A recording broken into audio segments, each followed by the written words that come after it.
Welcome back to your favourite channel Magnet Brains. मैं हूं शिप्रा तिवारी और यहाँ पर आपको बिल्कुल फ्री एजुकेशन प्रोवाइड कराया जाता है ताकि आप अपने लाइफ में बहुत बेहतरीन कुछ कर सकें। सो आज की कहानी जो मुझे सुनानी आप सुनेंगे शिप्रा मैम की ज़बानी। So let's start with the forebrain. Last class में मैंने आपको क्या पढ़ाया था, मैंने आपको एक्सप्लेन कर दिया था सेरिब्रम के बारे में, पर बहुत सारे बच्चे वहाँ पर ये पूछ रहे थे कि मैडम इसकी थ्योरी कहाँ है। वो थ्योरी मैंने लास्ट क्लास में इसलिए नहीं बताई क्योंकि ऑलरेडी वो 140 का लेक्चर था और अगर और बढ़ाते तो 2 घंटे हो जाता, तो फिर तुम और नहीं देखते, इसलिए वो थ्योरी मैंने इस क्लास के लिए पेंडिंग रख रखी है।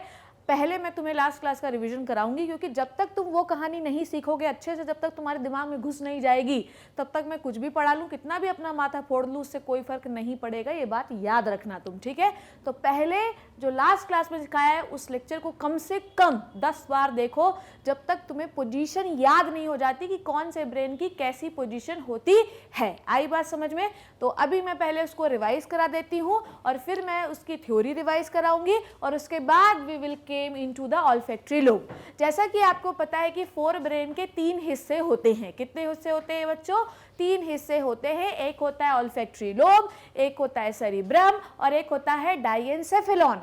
लास्ट क्लास में हम लोगों ने सबसे पहले सेरिब्रम के बारे में पढ़ लिया था। आज हम खत्म करेंगे डाइएन्सेफेलॉन और ऑल्फैक्टरी लोब के बारे में, पर उससे पहले मैं आपको सिखाऊंगी, समझाऊंगी, पढ़ाऊंगी आज कि कहाँ पर किस ब्रेन की पोजीशन है, then will move forward. So let's start with the revision. देखो याद रखना कि नॉर्मली मैं इतना फोकस रिवीजन को देती नहीं हूँ, पर आज मैं दे रही हूँ तो आप इसकी इंपॉर्टेंस समझना मेरे बच्चों, नहीं तो काम गड़बड़ हो जाएगा। समझ में आई बात?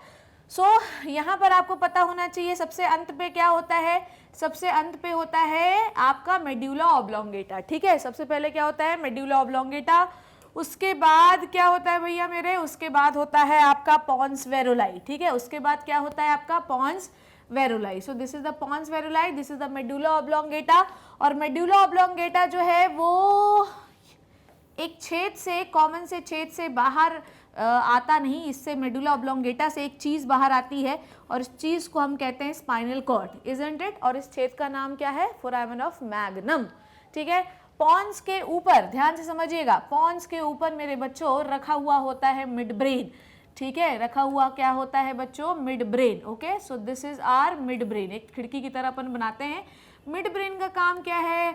ऑडियो विजुअल रिफ्लेक्सेस देने का काम होता है, उसके बारे में हम लोग पढ़ेंगे। थोड़ा सा इसको हम जोड़ देते हैं ताकि और अच्छा सा दिखे ये। So this is our mid brain बच्चों। उसके बाद आप लोगों को मैंने सिखाया था, पिंक कलर चूज करती हूँ मैं, उसके बाद मैंने सिखाया था कि इस मिड ब्रेन के ऊपर जितनी भी चीजें आएंगी, समझो बात को, मिड ब्रेन के ऊपर जितनी भी चीजें आएंगी वो सब 4 ब्रेन का पार्ट है, ठीक है। पहले मैं लेबल करना शुरू करती हूँ, अदरवाइज तुम्हें समझ में आएगा नहीं और फिर बोलोगे मैडम बताया नहीं आपने। सो ये हो गया बच्चों हमारा मेड्यूला ऑब्लोंगेटा, ठीक है। ये जो इतने अजीबो गरीबो नाम, ये पहली बार आपने नहीं सुने होंगे, 1500 बार मैंने लास्ट लेक्चर में बोला है ये, और 10वीं से आप सुनते आ रहे हैं, इवन 8वीं 9वीं में भी सुना तो होगा ही मेड्यूला ऑब्लोंगेटा। और ये क्या है बच्चों? फोरामेन ऑफ मैग्नम, ठीक है। ये है फोरामेन ऑफ मैग्नम, जिससे क्या बाहर आती है? जिससे बाहर आती है आपकी स्पाइनल कॉर्ड। ये लास्ट लेक्चर की कहानी है, आप लोगों को लास्ट लेक्चर अच्छे से देखना पड़ेगा तभी आपको इसकी डिटेल समझ में आएगी। ये होता है पॉन्स वेरुलाई, ठीक है। ये क्या है अपना?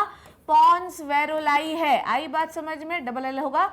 अब ध्यान समझिए, मेड्यूला और पॉन्स के बीच में क्या पाया जाता है? मेड्यूला और पॉन्स के बीच में सेरिबेलम पाया जाता है, मैंने आपको ये बताया था, ठीक है। मेड्यूला और पॉन्स के बीच में क्या पाया जाता है?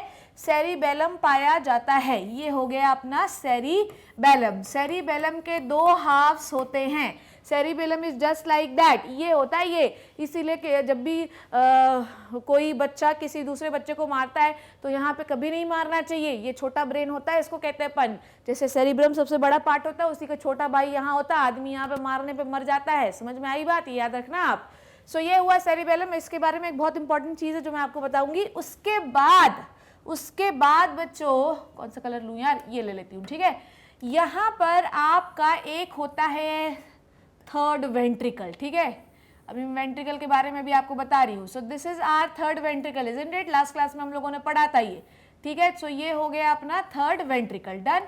सो ये हो गया अपना बच्चों क्या, थर्ड वेंट्रिकल। ठीक, अब आपको ये पता होना चाहिए कि ये थर्ड वेंट्रिकल की रूफ है, ये थर्ड वेंट्रिकल की क्या है बच्चों, रूफ, और ये क्या है बच्चों, फ्लोर। ये क्या है आपका फ्लोर।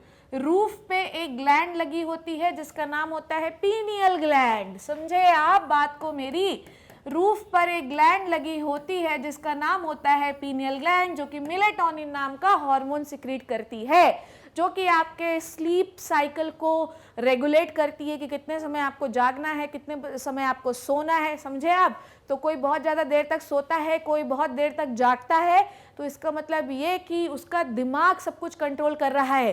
तो लोगों को ये कहना गलत होगा मेरे ख्याल से कि तू बहुत आलसी है। एक्चुअली उसका दिमाग उसको ये सिग्नल देता है, बेचारा क्या करे यार, नींद बहुत आती, क्या करे यार, मर जाए। ठीक है, तो पीनियल ग्लैंड हो गया, और इस पीनियल ग्लैंड और एक हेबेन्यूलर न्यूक्लियस होता है जिसके बारे में हमें नहीं पढ़ना है, इसे हम कहते हैं एपिथैलेमस। क्या कहते हैं, एपिथैलेमस। समझ में आई बात, क्या कह दिया भैया, एपिथैलेमस। या मैं ये भी कह सकती हूँ कि डायनसेफेलॉन के रूफ को मैं एपिथैलेमस कहती हूँ। अब आगे की कहानी पे बढ़ते हैं हम लोग। ठीक है, इसके दोनों तरफ ऐसा एक स्ट्रक्चर पाया जाता है, ध्यान समझना, इसके दोनों तरफ ऐसा एक स्ट्रक्चर पाया जाता है जिसे हम कहते हैं थैलेमस। थैलेमस को हम रिले सेंटर के नाम से जानते हैं। जो भी सिग्नल नीचे से ऊपर जो भी सिग्नल नीचे से ऊपर और ऊपर से नीचे आना है वो इसके थ्रू ही आएगा। समझ में आ गई बात। ये क्या होता है बच्चों, दिस इज द न्यूक्लियस। ठीक है, अब ये कौन सा न्यूक्लियस की बात कर रही हूँ बच्चों, मैं कौन से न्यूक्लियस की बात कर रही हूँ, सेल के न्यूक्लियस की बात कर रही हूँ क्या। मैं लास्ट क्लास में अपना गला फाड़ फाड़ के मैंने चिल्ला चिल्ला के आपको समझाया था कि सेंट्रल नर्वस सिस्टम में सेल बॉडी के ग्रुप को हम न्यूक्लियस कहते हैं। समझ में आई बात। सेंट्रल नर्वस सिस्टम में एक्सॉन के ग्रुप को हम ट्रैक्ट कहते हैं। तो जो भी ट्रैक्ट नीचे से ऊपर आ रहे हैं, नीचे से ऊपर मतलब, नीचे से ऊपर क्या समझे आप, नीचे से ऊपर मतलब स्पाइनल कॉर्ड से ऊपर की ओर आ रहे हैं, स्पाइनल कॉर्ड से ऊपर की ओर आ रहे हैं, और ऊपर से नीचे की ओर आ रहे हैं, मतलब सेरिब्रम से स्पाइनल कॉर्ड की ओर आ रहे हैं, वो सब थैलेमस से होते हुए गुजरेंगे। आई बात समझ में। उसके बाद मैंने आपको समझाया, सिखाया, पढ़ाया, बताया था कि इसके सामने ये वाला जो हिस्सा है, ठीक है, मैं कलर दूसरा लूंगी, ठीक है, ये वाला जो हिस्सा आपको दिख रहा है बच्चों, ये वाला जो हिस्सा आपको दिख रहा है, this is called as hypothalamus. ठीक है, very very very very important thing, temperature control करता है, इमोशन कंट्रोल करता है, वेरी वेरी इंपॉर्टेंट हिस्सा ऑफ द ब्रेन, हाइपोथैलेमस। और इससे एक ग्लैंड जुड़ी रहती है बच्चों, जिसे हम कहते हैं पिट्यूटरी ग्लैंड। यहाँ पर जगह नहीं है इसलिए नहीं लिख रही हूँ, पर आपको पता होना चाहिए कि इसके नीचे ग्लैंड जुड़ी रहती है जिसे कहते हैं पिट्यूटरी ग्लैंड। पिट्यूटरी ग्लैंड को मास्टर ग्लैंड कहा जाता है, और उस मास्टर का भी मास्टर कौन है, हाइपोथैलेमस। तो दुनिया में कोई मास्टर नहीं, हर मास्टर के ऊपर एक और मास्टर होता है। तो जैसे मैं तुम्हारी मास्टर नहीं हूं ना, तो मेरे ऊपर भगवान है, ये बात याद रखिएगा आप। ठीक है, अब आपको एक बात समझनी है, डायनसेफेलॉन क्या है, what do you mean by diencephalon बच्चों। थर्ड वेंट्रिकल के आसपास जितने भी हिस्से आपको दिखाई दे रहे हैं, ये सब मिलकर डायनसेफेलॉन बनाते हैं। ये लास्ट क्लास में मैंने आपको पढ़ाया था। ठीक है, ये लास्ट क्लास, मैडम 1 घंटे से बोल रही हूँ, लास्ट क्लास पढ़ा तो सब दे रही हो। तो बात यही है ना कि जब तक पढ़ाऊंगी नहीं तब तक मैं आगे लेक्चर आज का नहीं बढ़ा सकती। सो डायनसेफेलॉन क्या क्या होता है भैया मेरे, एपिथैलेमस, ठीक है, एपिथैलेमस प्लस हाइपोथैलेमस, ठीक है, प्लस थैलेमस को हम एक साथ क्या कहते हैं, डायनसेफेलॉन। सो डायनसेफेलॉन कुछ नहीं बच्चों, थर्ड वेंट्रिकल के चारों तरफ ये सारे स्ट्रक्चर मिलकर डायनसेफेलॉन बनाते हैं। नो मैडम 1 घंटे से आप थर्ड वेंट्रिकल कर रही हुई, थर्ड वेंट्रिकल है क्या, आपका दिमाग खाली है। दिमाग में कुछ लोगों के भूसा भरा है, कुछ लोगों का खाली है। बेटा हर किसी का दिमाग खाली ही रहता है, उसके अंदर एक सेरिब्रोस्पाइनल फ्लूइड रहता है जो ब्रेन को प्रोटेक्शन देता है। ठीक है, अब आपका ब्रेन जो है उसमें अलग अलग टाइप के चैम्बर होते हैं, first chamber, second chamber, third chamber और फोर्थ चैम्बर। ठीक है, इन चैम्बर को हम क्या कहते हैं बच्चों, वेंट्रिकल। क्या कहते हैं, वेंट्रिकल। तो third ventricle, this is the third ventricle. ठीक है, थर्ड वेंट्रिकल कहाँ पर आपको दिखाई दे रहा है, मिड ब्रेन के ऊपर दिखाई दे रहा है। पोजीशन आपको पता होनी चाहिए। लास्ट क्लास में मैंने संजय भैया की कहानी आपको सुनाई थी, समझाई थी, वो कहानी आपको वहाँ पे मिलेगी। समय कम है तो इसलिए मैं आपको रिविजन में इतना ही बता रही हूँ। ठीक है, थर्ड वेंट्रिकल होता है। ठीक है, अब मैडम फोर्थ वेंट्रिकल कहाँ, फर्स्ट सेकंड कहाँ, उसके बारे में बात कर रहे हैं हम लोग। ठीक है, अब आपको एक बात और समझाई मैंने, क्या थी मेरे बच्चों, मैंने आपको समझाया था कि ये मिड ब्रेन से, ध्यान समझिए बात को, मिड ब्रेन से ऐसी एक ट्यूब अंदर से जाती है, दिस इज द ट्यूब। ठीक है। मिड ब्रेन से ऐसी एक ट्यूब अंदर जाती है और इसे मैं क्या कहती हूँ, इसे मैं क्या कहा था मैंने, इसे मैंने कहा था सेरिब्रल एक्विडक्ट। ठीक है, मिड ब्रेन से ऐसी एक ट्यूब जाती है जिसे मैं कहती हूँ सेरिब्रल एक्विडक्ट। ठीक है, देखो बोर्ड क्या है कि बोर्ड की क्षमता इतनी ही है और क्षमता से अधिक मैं उससे काम ले रही हूँ, तो थोड़ा ध्यान से देखना। ठीक है, तो सेरिब्रल एक्विडक्ट जो है इस मिड ब्रेन से होकर गुजरती है, पर जैसे ही बेटा सेरिबेलम के पास आती है, नॉट सेरिब्रम, जैसे ही सेरिबेलम के पास आती है, अब देखो क्या है, समझना बात को, है ना, इसको मिटा रही हूँ अब मैं, ओ ठीक, सेरिबेलम को मिटाना पड़ेगा, हाँ मिट गया। जैसे ही ये सेरिबेलम के पास आई, तो सेरिबेलम कैसा है, 2 हाफ्स में डिवाइडेड है। ठीक है, तो ये जो आपको पाइप दिख रही है ना, ये ऐसी यहाँ पर आके चौड़ी हो जाती है, समझे आप बात को, ये जो है ये ऐसी करके चौड़ी हो जाएगी। ठीक है, इट इज़ लाइक दैट। ठीक, थोड़ा सा और इस पाइप को नीचे बनाते हैं। ठीक है, ये हो गई आपकी पाइप आई, और पाइप जो है वो इस जगह पर इस तरीके से चौड़ी हो गई। ठीक है ना, ये चौड़ी हो गई, डन। अब आपको मैंने बताया कि सेरिब्रम जो, अच्छा आपको ये दिखेगा नहीं क्योंकि इसके ऊपर सेरिबेलम का एक और हाफ है, तो ये ऐसा है, जैसे ये हो गया, ये पीछे वाला सेरिबेलम, ये ऊपर वाला सेरिबेलम, बीच में आपका 4th वेंट्रिकल घुसा हुआ है। ठीक है, तो ये आपको दिखाई नहीं देगा। ठीक, मैं पिंक कलर और लेती हूँ, कहाँ गया, हाँ ओके, तो ये आपको दिखाई नहीं देगा, इसके ऊपर एक ऐसा आ जाएगा, डन, ऐसा ये छुप जाएगी। तो जो इसका टिप है ना 4th वेंट्रिकल का, ये ऊपर वाले सेरिबेलम से छुप गया होता है। This is the 4th ventricle, this is the 4th ventricle. तो आपसे पूछा जा सकता है कि बताइए 4th वेंट्रिकल कहाँ होता है, तो आपको बताना पड़ेगा हिंड ब्रेन में। 3rd वेंट्रिकल कहाँ होता है, तो आपको बताना पड़ेगा 4 ब्रेन में। किसके ऊपर होता है, मिड ब्रेन के ऊपर। मिड ब्रेन से एक पाइप निकलती है जिसे हम कहते हैं सेरिब्रल एक्विडक्ट। ये सेरिब्रल एक्विडक्ट 2 सेरिबेलम के बीच में घुस जाती है, इसलिए उसका थोड़ा ही पार्ट आपको दिखाई देगा, बाकी पार्ट आपको दिखाई नहीं देगा। डन हो गया, इतनी बात समझ में आ गई। अब आपको एक और बात समझनी है, यहाँ पे बहुत गचपच मच गया है, बट ठीक है बच्चों, मुझे यहाँ पे बनाना पड़ेगा, मजबूरी है मेरी। ठीक है, ये होता है आपका सेरिबेलम। ठीक है, सॉरी सेरिब्रम। ठीक है, cerebrum is the largest part of the brain. Cerebrum हुआ, ये पढ़ाया था मैंने आपको। अब इस 3rd वेंट्रिकल से जुड़ा हुआ, देखो मेरे पास तो लिमिटेशन ऑफ कलर है बच्चों, बट आई एम ट्राइंग। ठीक है, ओके, अब यहाँ से ध्यान से समझना, इस 3rd वेंट्रिकल से एक और वेंट्रिकल ऐसे जुड़े हुए रहते हैं। ठीक है, इस 3rd वेंट्रिकल से ऐसा एक और वेंट्रिकल जुड़ा हुआ, ये देखो एक और मैं ऐसा बना रही हूँ। अब ध्यान से समझना, ये एक मैंने ये बनाया और एक मैंने इसके ये बनाया। ठीक है, कैसा, क्यों ऐसा कर रहे हैं हम, क्योंकि ये वेंट्रिकल कैसे, ऐसे। अब अगर मैं ऐसा देख रही हूँ ऐसा, तो मैं ये वाला तो दिखा सकती हूँ, इधर वाला कैसे दिखाऊंगी। ठीक है, तो एक ये वाले सेरिब्रम में होता है, एक ये वाले सेरिब्रम में होता है। ठीक है ना, क्योंकि सेरिब्रम जो होता है वो 2 हिस्सों में डिवाइडेड होता है, जिसको हम सेरिब्रल हेमिस्फीयर कहते हैं। ठीक है, तो यहाँ पर मैं 2 दिखा रही हूँ, एक इधर होता है और एक इधर होता है। ठीक है, तो अब हम लोग क्या कर रहे हैं बच्चों, इसको लेबल कर लेते हैं। This is the 1st ventricle, this is the 2nd ventricle, this is the 3rd ventricle and this one is the 4th ventricle. Okay, so इस तरीके से हमारे ब्रेन की संरचना होती है। ठीक, तो पॉन्स, सेरिबेलम और मेडुला ऑब्लोंगेटा और मिड ब्रेन। समझ में आ गई बात, कहाँ है भैया मेरे, मिड ब्रेन कहाँ है, मिड ब्रेन तो किधर लिख दिया मैंने, ये मिड ब्रेन होता है, मिड ब्रेन यहाँ लिख देती हूँ मैं। ठीक है, ये यहाँ पर मैं थोड़ा सा मिड ब्रेन लिख लेती हूँ, क्योंकि मुझे एक बहुत इंपॉर्टेंट चीज़ बतानी है। ये मिटा दे रही हूँ मैं, यहाँ पे मिड ब्रेन लिखूंगी। ठीक है, पीनियल ग्लैंड है वो। ओके, यहाँ पे मैं लिख रही हूँ मिड ब्रेन। अब ध्यान से समझेंगे सारी बात मेरी। मिड ब्रेन, पॉन्स वेरुलाई, सेरिबेलम और मेडुला ऑब्लोंगेटा, ये सब मिलकर पता है क्या बनाते हैं, ये बनाते हैं ब्रेन स्टेम। ये आपको याद रखना है। ठीक है, ब्रेन स्टेम, मिड ब्रेन और हिंड ब्रेन मिलकर क्या बनाते हैं, ब्रेन स्टेम। ब्रेन स्टेम में कौन कौन आएगा, मिड ब्रेन आएगा, पॉन्स आएगा, सेरिबेलम आएगा। एक्चुअली सेरिबेलम ब्रेन स्टेम नहीं आता, क्योंकि सेरिबेलम इज द पार्ट, ये जो है ये थोड़ा अलग सा लिखा हुआ है। ठीक है, ये अलग। ठीक, तो ये सारे जो है ये हम यहाँ पर सेरिबेलम इसको लिख देते हैं। ठीक है, ये हो गया सेरिबेलम, इधर हो गया। तो क्या हो गया, मिड ब्रेन, पॉन्स और मेडुला ऑब्लोंगेटा जो एक सीरीज में आपको दिखाई देंगे, ये ब्रेन स्टेम बनाएंगे। सेरिबेलम थोड़ा अलग सा जुड़ा हुआ है, इसलिए हम इसको ब्रेन स्टेम का पार्ट अभी नहीं मान रहे हैं। समझ में आ गई बात। तो मेडुला ऑब्लोंगेटा, पॉन्स और मिड ब्रेन जो है ये ब्रेन स्टेम बनाने का काम करते हैं। ठीक है, इतनी में समझ में आ गई। वेंट्रिकल आपको समझ में आया, this are the fluid filled cavity. Fourth ventricle कहाँ है? हैंड ब्रेन में। फर्स्ट सेकंड थर्ड कहाँ है? फोर ब्रेन में। समझ में आ गई बात। थर्ड वेंट्रिकल कहाँ है? ऊपर मिड ब्रेन के। और फर्स्ट और सेकंड कहाँ है? सेरिब्रम के अंदर। डन। सेरिब्रम मैंने आपको लास्ट क्लास में पढ़ा दिया था कि there are different types of lobe जो कि अलग अलग काम करने का अलग अलग काम करते हैं। जैसे कि मैंने आपको क्या सिखाया था?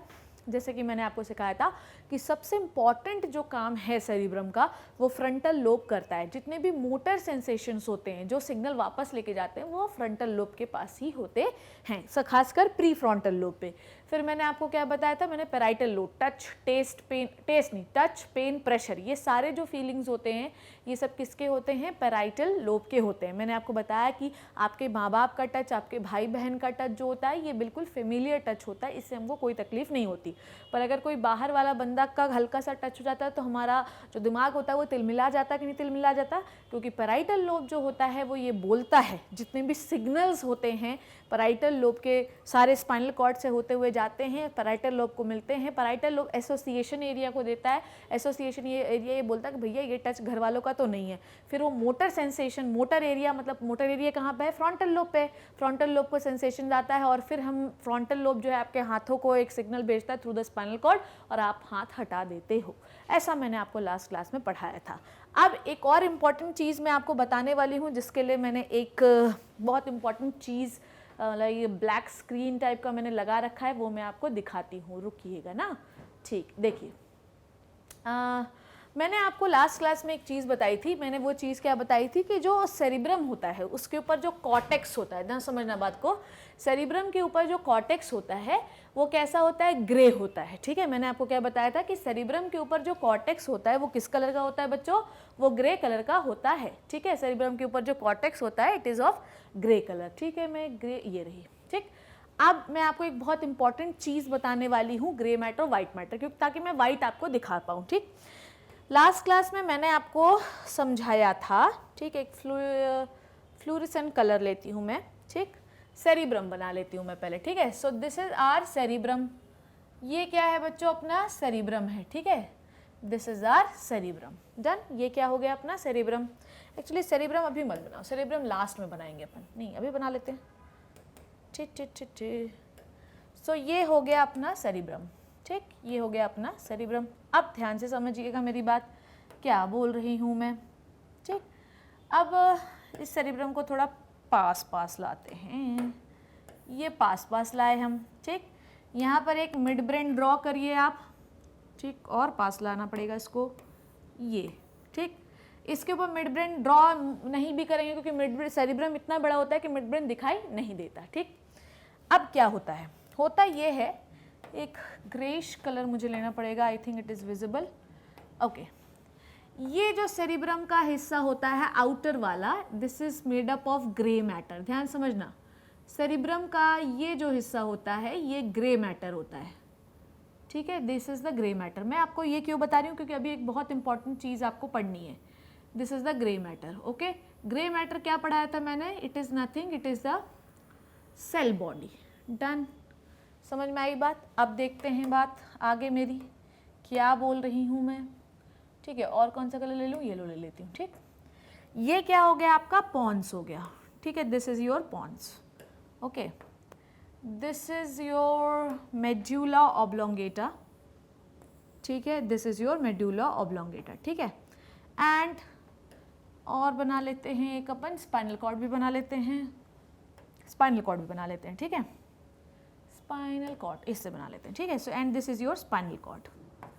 ठीक, this is your spinal cord. ध्यान समझना क्या बोल रही हूँ मैं।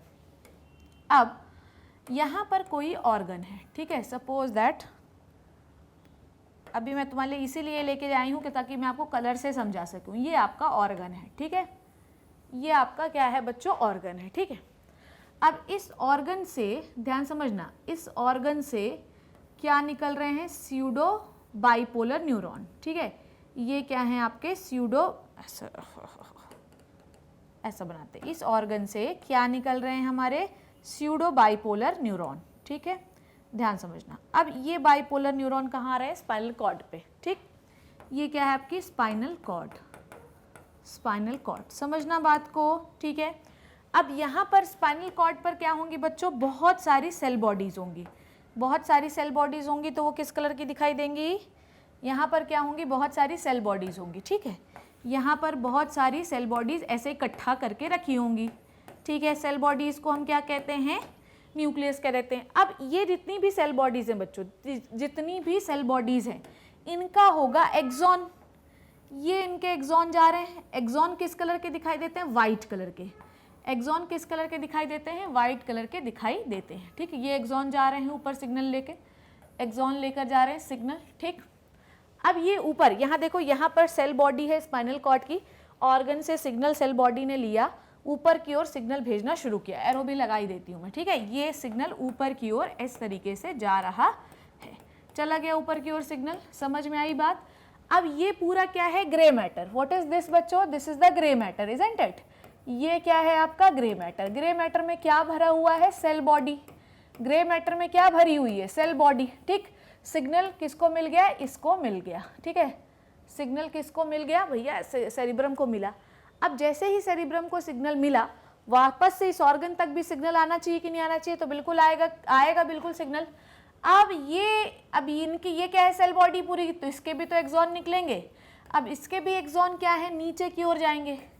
इसके एक्सॉन कहाँ की ओर जाएंगे, नीचे की ओर जाएंगे। जा रहे हैं एक्सॉन नीचे की ओर जा रहे हैं, तो सिग्नल नीचे की ओर आ रहा है, और नीचे की ओर आया और फिर यहाँ पर पहुँच गया। समझ में आई बात। तो जो ऊपर आ रहा है ये कौन सा सिग्नल है, this is the sensory signal. ये कौन सा सिग्नल है, सेंसरी सिग्नल। सेंसरी सिग्नल कहाँ से कहाँ की ओर जाता है, स्पाइनल कॉर्ड टू सेरिब्रम की ओर जा रहा है, ठीक है। इसके लिए कौन सी नर्व चाहिए होती है, इसके लिए जो नर्व चाहिए है, जो न्यूरॉन्स चाहिए वो है सेंसरी न्यूरॉन, ठीक है। अब ये सेंसरी न्यूरॉन जो है ये ऊपर सेरिब्रम को सिग्नल लेकर जाके दिए। सेरिब्रम को क्यों देते हैं, क्योंकि सेरिब्रम इज द मोस्ट बड़ा पार्ट और सबसे ज़्यादा डिसीजन मेकिंग वही होती है। सेरिब्रम ने एनालाइज किया एसोसिएशन एरिया से और वापस सिग्नल भेजा। जब वापस सिग्नल भेजा तो किसके थ्रू बच्चों भेजेगा, मोटर न्यूरॉन के थ्रू भेजेगा। तो मोटर न्यूरॉन की सेल बॉडीज तो ये ग्रे मैटर में पड़ी हुई हैं और इनके एक्सॉन नीचे की ओर आ रहे हैं। तो ये कौन से न्यूरॉन है, मोटर न्यूरॉन है, ठीक है, जो कि सिग्नल लेकर नीचे की ओर जा रहे हैं ऑर्गन तक, ठीक। तो आप क्या देख रहे हो बच्चों, आप ये देख रहे हो कि ये जो पूरा सेंट्रल नर्वस सिस्टम बना हुआ है ना, पूरा सेंट्रल नर्वस सिस्टम, क्या देख रहे हो इसमें, क्या इंपॉर्टेंट चीज आपको समझ में आ रही है बच्चों। मैडम हमें ये चीज समझ में आ रही है कि जो पूरा सेंट्रल नर्वस सिस्टम है ना, पूरा व्हाइट कलर का है। देखो पूरा जो सेंट्रल नर्वस सिस्टम आपको कैसा दिखाई दे रहा है, व्हाइट कलर का दिखाई दे रहा है। ऊपर सेल बॉडी तो आपके एक्सॉन नीचे आ रहे हैं, नीचे सेल बॉडी तो एक्सॉन ऊपर जा रहे हैं। इन सेल बॉडीज को सिग्नल कहाँ से मिल रहा है, इस स्यूडो बाइपोलर न्यूरॉन से। स्यूडो बाइपोलर न्यूरॉन ऑर्गन से जुड़ा हुआ है, ठीक है।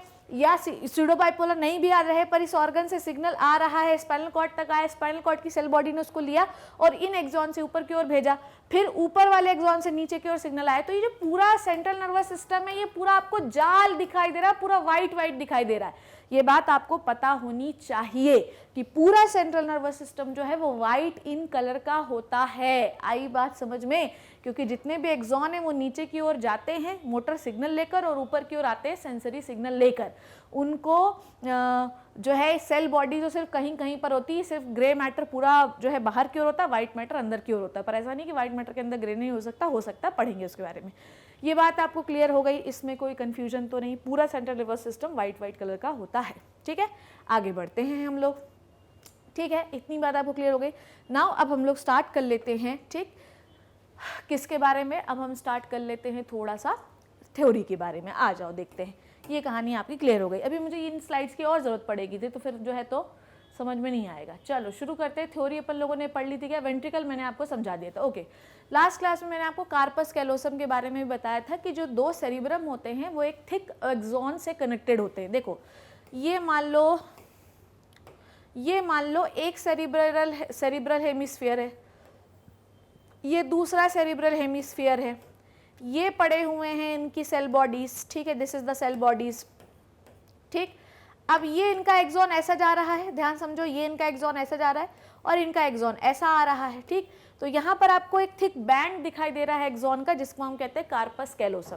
तो यहाँ पे लिखा भी हुआ है कि each cerebral hemisphere is connected by the thick nerve called as corpus callosum, ठीक है। ये मेमेलियन कैरेक्टर है, मेमेलियन ब्रेन का कैरेक्टर। आइए, ये भी मैंने आपको पढ़ा दिया था लास्ट क्लास में, मैं आपको अब यहाँ से शुरू करती हूँ। देखिए cerebral hemisphere it divided into 4 lobe, anterior, middle, posterior and lateral. Anterior को क्या कहते हैं? फ्रंटल। मिडिल को क्या कहते हैं? पैराइटल। ठीक है। पोस्टीरियर को क्या कहते हैं? ऑसिपिटल। और लेटरल को कहते हैं टेम्पोरल। उनके फंक्शन भी मैंने आपको बताया, 4 इधर और 4 इधर, मतलब 8 होते टोटल और 4 होते एक सेरिब्रल हेमीस्फीयर में। फ्रंटल लोब लार्जेस्ट होता है, मिडिल लोब को ही हम पैराइटल लोब भी कहते हैं, पोस्टीरियर लोब को ऑसिपिटल लोब कहते हैं। ठीक है। अब यहाँ पर मैंने फंक्शन के साथ आपको लगाया है जो कि आपको और क्लियर करेगा। फ्रंटल लोब क्या करता है बच्चों? जितनी भी हायर मेंटल एक्टिविटीज़ होती हैं, जैसे कि मेमोरी, जैसे कि इंटेलिजेंस, जैसे कि मेमोरी की शार्पनेस, जैसे कि क्या कह सकते हैं अपन, परसेप्शन, ठीक है, जैसे कि बिहेवियरल मूवमेंट, जैसे कि और क्या मैंने आपको बताया था, इमेजिनेशन। ठीक है। हम कैसे सोच लेते हैं कि ये भगवान है, हम कैसे सोच लेते हैं कि ये भगवान शंकर के ऊपर एक जो है सांप लिपटा हुआ है, तो this is our imagination. Higher memories, ठीक है, जिसकी जितनी ज़्यादा मेमोरी स्ट्रांग होती है उसका फ्रंटल लोब उतना स्ट्रांग होता है। ठीक है। पैराइटल लोब से हम क्या करते हैं? Touch, taste, touch, pain, pressure बार, वो टेस्ट आ जाता है। ठीक है। ओके। ऑसिपिटल से हम क्या कहते हैं? देखने का। ठीक है। उसके बाद टेम्पोरल से हम क्या कहते हैं? हियरिंग, सुनने का मेनली। ठीक है। आई बात समझ में? और बाकी के मैं आगे पढ़ा रही हूँ। चलिए यहाँ पर मैं थोड़ा सा आपको लेबल करवा देती हूँ जो कि मैंने अभी आपको पढ़ाया। देखो ध्यान से देखेंगे सब लोग एक एक करके। सो दिस इज आर बच्चों मेड्यूला ऑब्लोंगेटा। ठीक है। ये वाला मेड्यूला ऑब्लोंगेटा हुआ। ये बार बार मैं स्ट्रक्चर हर क्लास में आपको पढ़ाऊंगी जब तक ब्रेन का आपको स्ट्रक्चर कंठस्थ नहीं हो जाता। पूरे भारत देश में मेरे बच्चों का ब्रेन सबसे स्ट्रांग होना चाहिए। ठीक, लर्निंग में भी और ये समझने में भी। और ये हो गया पॉन्स वेरोलाई। ठीक है। ये हो गया क्या बच्चों? आपका पॉन्स वेरोलाई। सो यहाँ तक आपका क्या हो गया? ये हो गया पॉन्स। ठीक है। So this is our pons. Pons के ऊपर क्या होता है? This is our mid brain बच्चों, this is our mid brain. ठीक है। ये क्या हो गया? आपके मिड ब्रेन हो गया। मिड ब्रेन के ऊपर क्या रखा होता है? This is our thalamus. This is our thalamus हो गया। ठीक है। यहाँ कहीं पर आपका हाइपोथैलेमस होगा और एपिथैलेमस, यहाँ कहीं पर आपका हाइपोथैलेमस होगा और बाकी सारी चीज़ें होंगी। थैलेमस के ऊपर क्या दिखाई देता है? यहाँ से देखो जुड़ा हुआ है, this is the first ventricle, this is our first ventricle. ठीक है। इसी के पीछे होता है सेकंड वेंट्रिकल। एंड ये जो आपको थिक बैंड आपको दिखाई दे रहा है, this is the corpus callosum. ठीक है। उसके बाद अगर ये देखो ब्रेन का रियल स्ट्रक्चर दिखा रही हूँ मैं उसको, है ना। फिर उसके बाद अगर आप देखें कि यहाँ से आपको एक ट्यूब निकलती हुई दिखाई दे रही है, देखो ऐसी एक ट्यूब निकलती हुई दिखाई दे रही है कि नहीं दिखाई दे रही है? ये ट्यूब निकलती हुई दिखाई दे रही है। This is the fourth ventricle. ठीक है। ये फर्स्ट वेंट्रिकल, पीछे सेकंड वेंट्रिकल, ये थर्ड वेंट्रिकल, ये फोर्थ वेंट्रिकल और ये पूरा सेरिब्रम, ये पूरा सेरिबेलम। यहाँ पर आपको ट्री जैसी संरचनाएं दिखाई दे रही होंगी। This is the tree of life, पढ़ेंगे इसके बारे में। ठीक है। ये रियल संरचना हो गई आपकी। आइए आगे देखते हैं और क्या बोल रही मैं। सेरिब्रम। सेरिब्रम में लेटरल लोब को हम टेम्पोरल लोब कहते हैं जो कि सुनने का काम करता है। ठीक है। सेरिब्रल हेमिस्फीयर का outer part is a cerebral cortex. ठीक है। सेरिब्रल कॉर्टेक्स, ठीक, सेरिब्रल कॉर्टेक्स कहलाता है। सेरिब्रल कॉर्टेक्स किस मैटर का बना है? ग्रे मैटर का बना है। कॉर्टेक्स में क्या पाया जाता है? ग्रे मैटर पाया जाता है, जिस concentration of concentrated cell bodies यहाँ पर आपकी पाई जाती हैं, पूरा ग्रे ग्रे होता है जिसके एक्सॉन नीचे की ओर जा रहे होते हैं। ठीक है। प्रोमिनेंट फोल्ड्स होते हैं। ठीक है। अब यहाँ पर एक चीज़ बतानी है जो कि लास्ट क्लास में मैंने नोट भी डलवा दिया था, मैंने उल्टा बोल दिया था वहाँ पर। ठीक है यार, हो जाता है, इतनी सारी चीज़ें पढ़ाते हैं। ये देखो ब्रेन में ऐसे फोल्ड्स आप बहुत सारे पाए जाते हैं बच्चों। ये जो फोल्ड्स हैं, ये जो ऊपर आपको दिखाई दे रहा है, this is called as gyri. ठीक है। जो ऊपर आपको दिखाई दे रहा है, this is the gyri and this one is the sulci. ठीक है। मैंने उल्टा बोल दिया था पर इसको सुधार लेना, फंक्शन वही है। किसी के ब्रेन में जितने ज़्यादा फोल्ड होंगे वो आदमी उतना इंटेलिजेंट होगा। ठीक है। Gayri and sulcus. आइए, ये फोल्ड्स आपको दिखाई दे रहे हैं कि नहीं दिखाई दे रहे? चलो, ridges are known as ridges मतलब उभार, gyri, grooves are known as sulci. ठीक है। सेरिब्रल कॉर्टेक्स को हम ग्रे कंसिडर करते हैं। ग्रेइश क्यों करते हैं? क्योंकि ऊपर सारी सेल बॉडी कॉन्सेंट्रेटेड होती हैं। Cell body concentrated and giving this colour. कभी कभी तो लगता है पर भगवान है, देखो कैसे बोला ना मैंने। ठीक है। तो ये देखो सल्कस एंड गायरी आपको दिखाई दे रहे हैं, ये देखो। ठीक। आगे अब देखो यहाँ पर, हालांकि मैंने ये सारी चीज़ें आपको पढ़ा दी थी पर एक बार देख लो बच्चों, क्योंकि नोट्स बनाने के लिए सही रहेगा आपको। कि कई बार ऐसा होता है कि ये महान छाप आपको समझ में नहीं आ रहे होंगे, तो यहाँ पर आपको नोट्स में समझ में आ जाएगा। तो मैंने आपको बताया था कि cerebrum is the largest part of the brain last class में, और इसमें 3 एरिया होते हैं। एक होता है सेंसरी एरिया, एक होता है एसोसिएशन एरिया और एक होता है मोटर एरिया। ठीक है, सबसे पहले क्या होता है सेंसरी एरिया। पैराइटल लोब में क्या होता है, पैराइटल लोब में किस चीज़ का सेंस आता है बच्चों, टच का, पेन का, प्रेशर का। ऑसिपिटल में किसका आता है, विजन का। ठीक है, और टेम्पोरल में किसका आता है, हेयरिंग का। ओके, उसके बाद मोटर एरिया कहाँ पर होता है, ये होता है फ्रंटल लोब में। जितने भी सेंसरी सिग्नल आए वो फ्रंटल लोब के मोटर एरिया में जाता है। ठीक है, पर उससे पहले वो कहाँ जाते हैं, हर सेंसरी एरिया के आसपास होता है उसका एसोसिएशन एरिया। तो सेंसरी एरिया सिग्नल को जैसे समझो बात को, जैसे मान लो कि मैंने शेर देखा, सपोज दैट कि मैंने शेर देखा। शेर विजुअल कहाँ से मिलता है हमको, ऑसिपिटल लोब से। ये पीछे होता है ऑसिपिटल। मान लो मैंने शेर देखा, ठीक है, अब क्या होगा बच्चों, शेर को देख के मैं ये थोड़ी बोलूँगी आजा लल्ला मुन्ना बेटा आओ तुम्हें प्यार करूँ, ऐसा तो नहीं बोलूँगी मैं। तो मान लो अगर मैंने शेर देखा तो क्या होगा भैया, ऐसा होगा कि हमारे रेटिना में शेर की इमेज बन गई। समझना बात को, हमारे रेटिना में इमेज बन गई। उसके बाद सेंसरी नर्व वहाँ से ट्रैवल करते हुए ऑसिपिटल लोब में सिग्नल लेके जाएगी। ऑसिपिटल लोब में होगा association area. Association area analyse करेगा कि बेटा भैया ऐसा है कि ये जो शिप्रा तिवारी है इनने शेर देखा तो इनको भाग जाना चाहिए, नहीं तो शेर इनको गपक लेगा, पचा लेगा। ठीक है, और सुबह एक्सक्रीशन करके आ जाएगा इनका। तो क्या करना पड़ता है अपने को, तो फिर उसके बाद ऑसिपिटल के लोब के एसोसिएशन एरिया से सिग्नल एनालाइज होता है, वहाँ पे समझा जाता है कि भागना है। उसके बाद मोटर एरिया को दिया जाता है। मोटर एरिया तो लल्लू है, उसका काम होता है सिर्फ उन पार्ट्स को सिग्नल देना जहाँ से रिस्पॉन्स करना है। बाकी सारे सूझबूझ वाला जो काम है वो एसोसिएशन एरिया का है, जो हर लोब के सेंसरी एरिया के बाजू में होता है। ठीक है, सेंस आया, एसोसिएशन एरिया को दिया गया और सारे सिग्नल जो है वो मोटर एरिया को दिए गए, जो कि फ्रंटल लोब में होते हैं। फ्रंटल लोब से एनालाइज करेगा और उसके बाद सिग्नल आपके पैरों पे भेजेगा और आप धड़ धड़ धड़ धड़ भागना शुरू करेंगे। ठीक है, तो association area, these are the large region that are neither clearly sensory और नॉर मोटर इन फंक्शन। ठीक है, they are responsible for certain complex function such as intersensory association, memory, communication। ये सारी चीजें कम्युनिकेशन कर ही रही है। ठीक है, सेरिब्रम। ठीक है, अब ध्यान से समझेंगे मेरी बात को, क्या बोल रही हूं मैं। ठीक है, fibre of the tract are covered with the myelin sheath. हमको ट्रैक्ट क्या होता है, what is the means of tract, पढ़ाया था मैंने आप लोगों को। देखो एक एक लाइन, एक एक शब्द जो इसमें लिखी हुई है मैंने फॉर द फर्स्ट लेक्चर में ही आपको क्लियर कर दी थी। ठीक है, क्या क्या पढ़ाया था मैंने, सेंट्रल नर्वस सिस्टम में कहीं पर सेल बॉडी का कॉन्सेंट्रेशन है तो उसे न्यूक्लियस कहते हैं। उस सेल बॉडी से एक्सॉन भी बहुत सारे आएंगे, उन एक्सॉन्स के ग्रुप को हम ट्रैक्ट कहते हैं। पेरिफेरल नर्वस सिस्टम में सेल बॉडी के कॉन्सेंट्रेशन को गैंग्लिया कहते हैं और उनसे भी एक्सॉन बाहर निकलेंगे और एक्सॉन बाहर निकल के बॉडी के हर पार्ट में जाएंगे जिन्हें हम नर्व्स के नाम से जानते हैं। ठीक है, so fibre of the tract are covered with the myelin sheath. जो ट्रैक्ट होता है, जितने tract is group of axon into the central nervous system, इनके ऊपर क्या होते हैं, माइलिन शीथ कवर होते हैं, जिसकी वजह से वो किस कलर के दिखाई देते हैं, व्हाइट कलर के दिखाई देते हैं।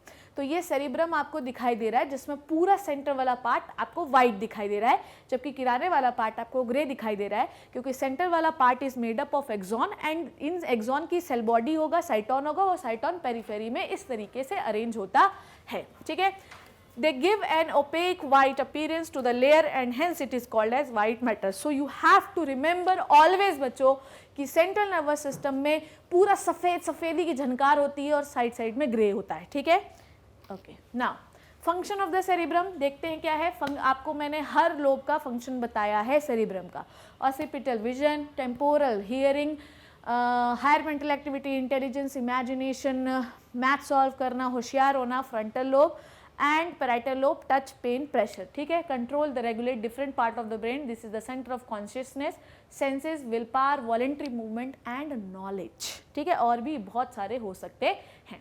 ठीक है, now so this is the first part of the nervous system, मतलब 4 ब्रेन का फर्स्ट पार्ट हम लोगों ने थ्योरी पढ़ ली, हमने डायग्राम्स पढ़ लिए, हमने सारी चीज़ें पढ़ ली। सेकेंड जो पार्ट हम पढ़ेंगे वो है ऑल्फैक्टरी लोब। ऑल्फैक्टरी लोब जो है ये आपके सिलेबस में नहीं है, but you should know about the olfactory lobe. Olfactory lobe जो होता है ये बेसिकली ये ऑल्फैक्टरी लोब जो है स्मेल करवाने के लिए रिस्पॉन्सिबल होते हैं। यहाँ पर बाइपोलर न्यूरॉन होते हैं। देखो यहाँ पर ये ऑल्फैक्टरी बल्ब आपको लीफ लाइक स्ट्रक्चर दिखाई दे रहा है कि नहीं दिखाई दे रहा है। ये जो लीफ लाइक स्ट्रक्चर होता है इसको हम ऑल्फैक्टरी बल्ब कहते हैं। This is the olfactory tract. Tract का मतलब ग्रुप ऑफ एक्सॉन्स, समझ में आई बात। इन ग्रुप ऑफ एक्सॉन्स के जो साइटोन होंगे, ध्यान से समझना, ग्रुप ऑफ ट्रैक्ट है, ट्रैक्ट मतलब एक्सॉन, साइटोन होगा, साइटोन सिग्नल को सेंस करेगा, this is the group of axon, ठीक है। और ग्रुप ऑफ एक्सॉन को in the peripheral nervous system हम क्या कहते हैं बच्चों, हम कहते हैं उसे नर्व्स। और यहाँ से देखो बहुत सारी नर्व्स बाहर आ रही हैं, नहीं आ रही हैं ट्रैक्ट से, ट्रैक्ट ये पेरिफेरल नर्वस सिस्टम का पार्ट होगा, किसी भी चीज़ को हम सेंस कर रहे हैं तो, ठीक है। तो nerve is the part of peripheral nervous system, पर यहाँ पर ये किसका पार्ट है, सेंट्रल नर्वस सिस्टम का। ये स्मेल करवाने का काम करता है। यहाँ पर बाईपोलर न्यूरॉन्स होते हैं, ठीक है। ये बाईपोलर न्यूरॉन जो होते हैं सिग्नल को सेंस करते हैं और डायरेक्टली ब्रेन में ले जाकर एनालाइज करवा देते हैं सेरिब्रम से, और हम स्पेल कर पाते हैं। इसमें सिर्फ और सिर्फ आपको इतना सीखना है कि जो ऑल्फैक्टरी बल्ब होता है ये स्मेल करवाने का काम करता है, बस, और कुछ नहीं याद रखना है, ठीक है। सो ये एक पेयर होते हैं, बीन साइज के होते हैं, इन्हें ऑल्फैक्टरी लोब कहते हैं, स्फेरिकल होते हैं, सॉलिड होते हैं, ह्यूमन ब्रेन में पाए जाते हैं, सिर्फ स्मेल करवाते हैं, बस। कुछ भी आपको इसमें याद नहीं करना है, सिर्फ जो भी आपने देखो अपन ने क्या किया, नर्व सेंस लिया, नर्व्स आई, नर्व्स ने सेल बॉडी को सिग्नल दिया, सेल बॉडी ने उसको ट्रैक्ट को सिग्नल दिया, ट्रैक्ट ने ले जाके सेरिब्रम को दिया, सेरिब्रम ने एनालाइज किया और हमें उस पर्टिकुलर चीज़ की स्मेल आई, बस। इसमें आपको इतना ही याद रखना है। नाउ बच्चों, अब हम एक सबसे इंपॉर्टेंट चीज़ के बारे में बात करने वाले हैं, which is the diencephalon. Forebrain का ये तीसरा हिस्सा है जो सबसे महत्वपूर्ण माना जाता है, क्योंकि यहाँ से आप बहुत सारी चीज़ें सीखोगे बच्चों, ठीक है। So let's start with the diencephalon. चलिए देखते हैं डायएन्सेफेलॉन के बारे में। आइए, डायएन्सेफेलॉन, चलिए देखें डायएन्सेफेलॉन क्या होता है। चलो बेटा, अब देखो डायएन्सेफेलॉन के बारे में हम लोग देखेंगे। इसके लिए हमको पहली इमेज में आना पड़ेगा। तो इस राक्षस को ध्यान से देखो, इस राक्षस को थोड़ा सा और अच्छे से बना देती हूँ, है ना, तो तुम लोग को और ज़्यादा क्लियर हो जाएगा। सबसे पहले मैं मिड ब्रेन बना देती हूँ यहाँ पर, ताकि आप लोगों को पता रहे कि डायएन्सेफेलॉन थोड़ा बड़ा बड़ा बनाती हूँ, क्योंकि अब सिर्फ मैं डायएन्सेफेलॉन ड्रॉ करूँगी। आपको पता है कि डायएन्सेफेलॉन क्या है? डायएन्सेफेलॉन कुछ नहीं है, this is the group of some structures, okay. Mid brain के ऊपर ये संरचना पाई जाती है। डायएन्सेफेलॉन आपको दिखाई नहीं देता क्योंकि सेरिब्रम इतना बड़ा होता है ना कि वो डायएन्सेफेलॉन को घेर लेता है, ठीक है। अभी हमने जस्ट क्या खत्म किया, हमने खत्म किया ऑल्फैक्टरी लोब। अच्छा, ऑल्फैक्टरी लोब में मैं एक और चीज़ आपको बता दूँ, यहाँ पे देखो, ऑल्फैक्टरी लोब में मैं एक और चीज़ आपको बताना चाहती हूँ जो कि मैंने नहीं बताई होगी। देखो, ये जो ऑल्फैक्टरी बल्ब होता है ना, यहाँ पर ऑल्फैक्टरी एपिथेलियम होती है। ऑल्फैक्टरी एपिथेलियम में बाइपोलर न्यूरॉन्स होते हैं। तो ये सेंस को लेकर इस ऑल्फैक्टरी ट्रैक्ट को दिया अपन ने और फिर ये ऊपर की ओर चला गया, ठीक है। इतना डिटेल आपको जानना नहीं है। आपको पता है कि टेम्पोरल जो लोब होता है वो बेसिकली मेमोरी के लिए होता है। जैसे कि हमने कोई एक स्मेल अच्छी सी सूंघ ली, जैसे आज हमारे घर में मटन बना, चिकन बना, ये सब बना, तो इसकी एक अच्छी सी स्मेल होती है और ये स्मेल हमारे टेम्पोरल लोब में ना जाकर एज ए मेमोरी स्टोर हो जाती है। भविष्य में आप कभी किसी के यहाँ भी चिकन विकन बनेगा ना, तो आप तुरंत बोलोगे अरे वाह, इसके यहाँ तो चिकन बन रहा है। तो बेसिकली ऑल्फैक्टरी जो बल्ब होता है, it is responsible for what, it is responsible for the smell, and इसकी जो सिग्नल्स होते हैं वो as a memory temporal lobe में स्टोर हो जाते हैं। मेमोरी के लिए जाना जाता है जनरली टेम्पोरल लोब, सुनने और मेमोरी के लिए, जो कि मैंने आपको स्लाइड में लिखा भी है। तो ये long term memory long term मतलब मेमोरी एज ए मेमोरी के रूप में स्टोर रहता है। Hippocampus long term memory convert करता है।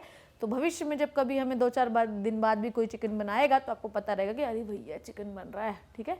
ये समझ में आ गया आपको इतना। तो मैं आपको बता रही थी डायएन्सेफेलॉन के बारे में। Diencephalon is nothing, it is just कहाँ पाया जाता है, मिड ब्रेन के ऊपर पाया जाता है। ये कुछ नहीं है, this is the group of some structures. आई बात समझ में? ये क्या है बच्चों? This is the group of some structure बच्चों। आई बात समझ में? जैसे कि मान लो, ध्यान से देखो मेरी बात, ये एक पर्पल कलर से नहीं बनाते, ठीक। सो ये हुआ अपना मिड ब्रेन, ठीक है। ये क्या हो गया? अपना मिड ब्रेन, ठीक है। सपोज दैट कि ये हो गया अपना मिड ब्रेन, ठीक है। ये बना दिया मैंने मिड ब्रेन। ध्यान से देखते जाना। इसके ऊपर मैंने आपको क्या बताया था? Third ventricle. थोड़ा बड़ा बनाऊंगी अब ताकि आपको और ज़्यादा अच्छे से चीज़ें क्लियर हो जाए, ठीक। ये ओके। नाउ अब क्या बोला था मैंने? ध्यान से देखिएगा। इस थर्ड वेंट्रिकल के, थर्ड वेंट्रिकल है ये, थर्ड वेंट्रिकल का जो रूफ होता है, this is the roof, roof मतलब छत। थर्ड वेंट्रिकल का जो रूफ होता है वहाँ पे प्रेजेंट होती है इस प्रकार से पीनियल ग्लैंड। एक एक चीज़ अब मैं अलग से लिख रही हूँ क्योंकि मैं डायएन्सेफेलॉन एक्सप्लेन कर रही हूँ। यहाँ पे प्रेजेंट होता है पीनियल ग्लैंड। क्या प्रेजेंट होता है बच्चों? पीनियल ग्लैंड, ठीक। अब समझना, ये वाला जो संरचना है डाइएन्सेफेलॉन जो है वो बेसिकली 3 चीज़ों से मिलकर बना है। इस चीज़ को हम कहते हैं, फर्स्ट चीज़ को हम कहते हैं एपिथैलेमस। हम छत को एपिथैलेमस कह दें, पीनियल ग्लैंड उससे जुड़ी हुई है उसे एपिथैलेमस कह दें, कुछ भी कह दें, ठीक है। छत को हमने एपिथैलेमस कह दें। यहाँ पर एक न्यूक्लियस होता है हेबिन्यूलर न्यूक्लियस, पर उसके बारे में हमको नहीं पढ़ना है। चलो आगे देखते हैं। ये है थर्ड वेंट्रिकल की, ये मिड ब्रेन लिख देती हूँ मैं, यहाँ तो कन्फ्यूजन हो जाएगा कि किसके ऊपर रखा हुआ है। अब बच्चों ध्यान से देखना मेरी बात। थर्ड वेंट्रिकल का जो लेटरल साइड है, थर्ड वेंट्रिकल का जो लेटरल साइड है, लेटरल का मतलब क्या होता है, किनारा। एक किनारे ये, एक किनारे ये, ध्यान समझना मेरी बात को, है ना। इस पे ला ला ला ला ला ला ला ऐसे एक राउंड स्ट्रक्चर होता है, ध्यान समझना। ऐसा एक राउंड स्ट्रक्चर होता है, ठीक, एक इधर और एक उधर, ठीक। पता है इसको क्या कहते हैं हम? इसे हम कहते हैं थैलेमस। ओके, इसे हम क्या कहते हैं? इसे हम थैलेमस कहते हैं। अब थैलेमस आपको कैसा दिखाई दे रहा है? राउंड, ठीक। इसको हम पता क्या कह देते हैं? इसको हम न्यूक्लियस भी कह सकते हैं, ठीक। न्यूक्लियस मतलब group of cell bodies, group of cell bodies, ठीक। एक एक करके हम हमारे स्ट्रक्चर के बारे में पढ़ेंगे, ठीक। उसके बाद जब हम मिड ब्रेन की फ्लोर पर आए, फ्लोर पे आए, नाचे गाए, नखरे के ना कराए, कदम को कर दे क्या, शर्म को कर दे बाय बाय, ठीक। माइकल जैक्सन जैसा डांस करके दिखाएं, ठीक है। चलो, तो ये हो गया। इसका फ्लोर देखो, थर्ड वेंट्रिकल का ये फ्लोर है, इजंट इट? ये क्या है बच्चों? दिस इज द फ्लोर, ठीक है। इस फ्लोर को मैं कह देती हूँ hypothalamus. Very very very very very important part है ये, ठीक है। हाइपोथैलेमस। इस हाइपोथैलेमस से मेरे राजा बेटा क्या जुड़ा रहता है मेरे बच्चों? इससे जुड़ी रहती है आपकी पिट्यूटरी ग्लैंड, ठीक है। इससे क्या जुड़ी रहती है? Pituitary gland. पिट्यूटरी ग्लैंड के बारे में हम लोग पढ़ेंगे।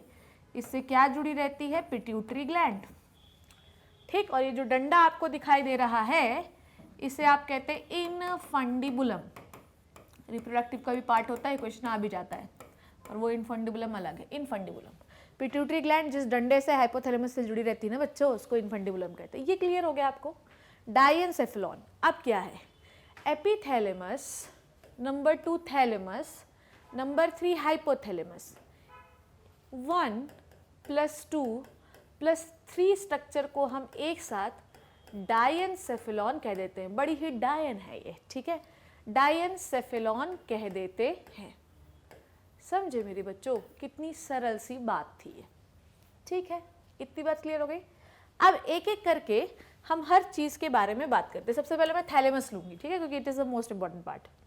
चलो, थैलेमस देखेगा तुम लोग, थैलेमस,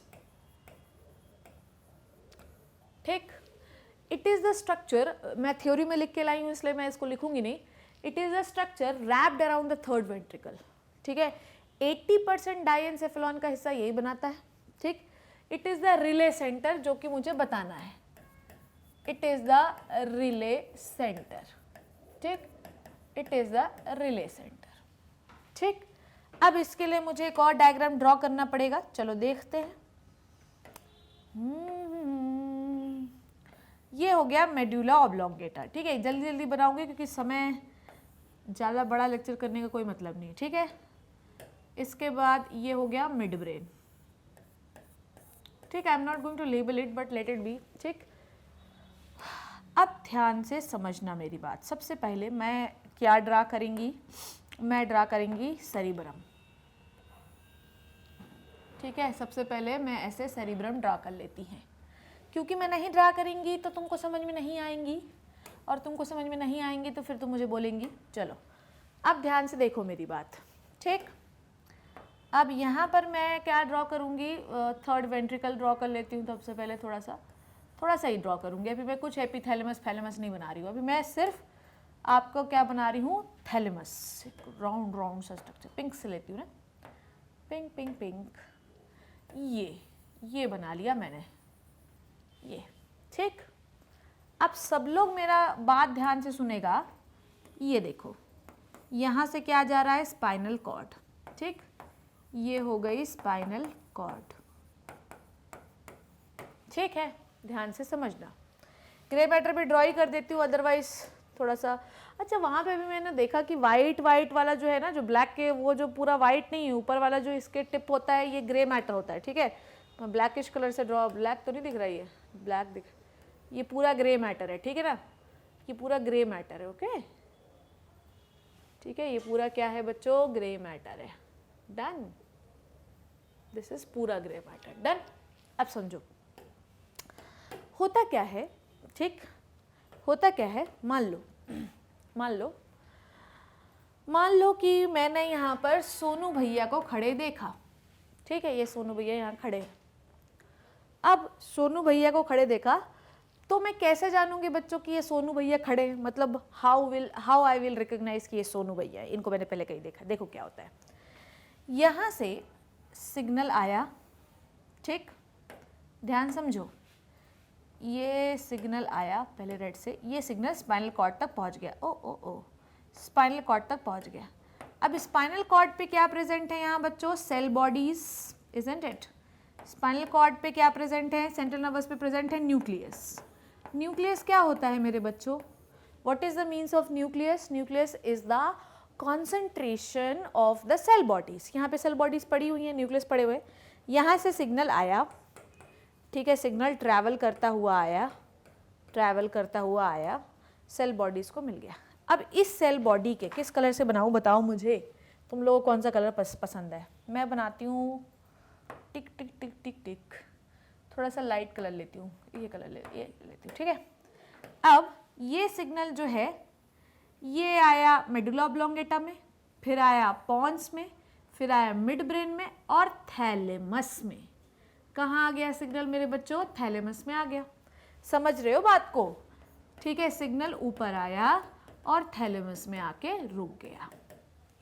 अब ये थैलेमस कर क्या रहा है भैया, ये जो थैलेमस है ना, ये पथ प्रदर्शक है, ठीक है। तुम लोग दिन भर बोलता रहता है ना कि मैडम पढ़ने के लिए कुछ मोटिवेशन दो, पढ़ने के लिए कुछ मोटिवेशन दो, पढ़ने के लिए कुछ मोटिवेशन दो। ये बड़ा ही मोटिवेटिंग है।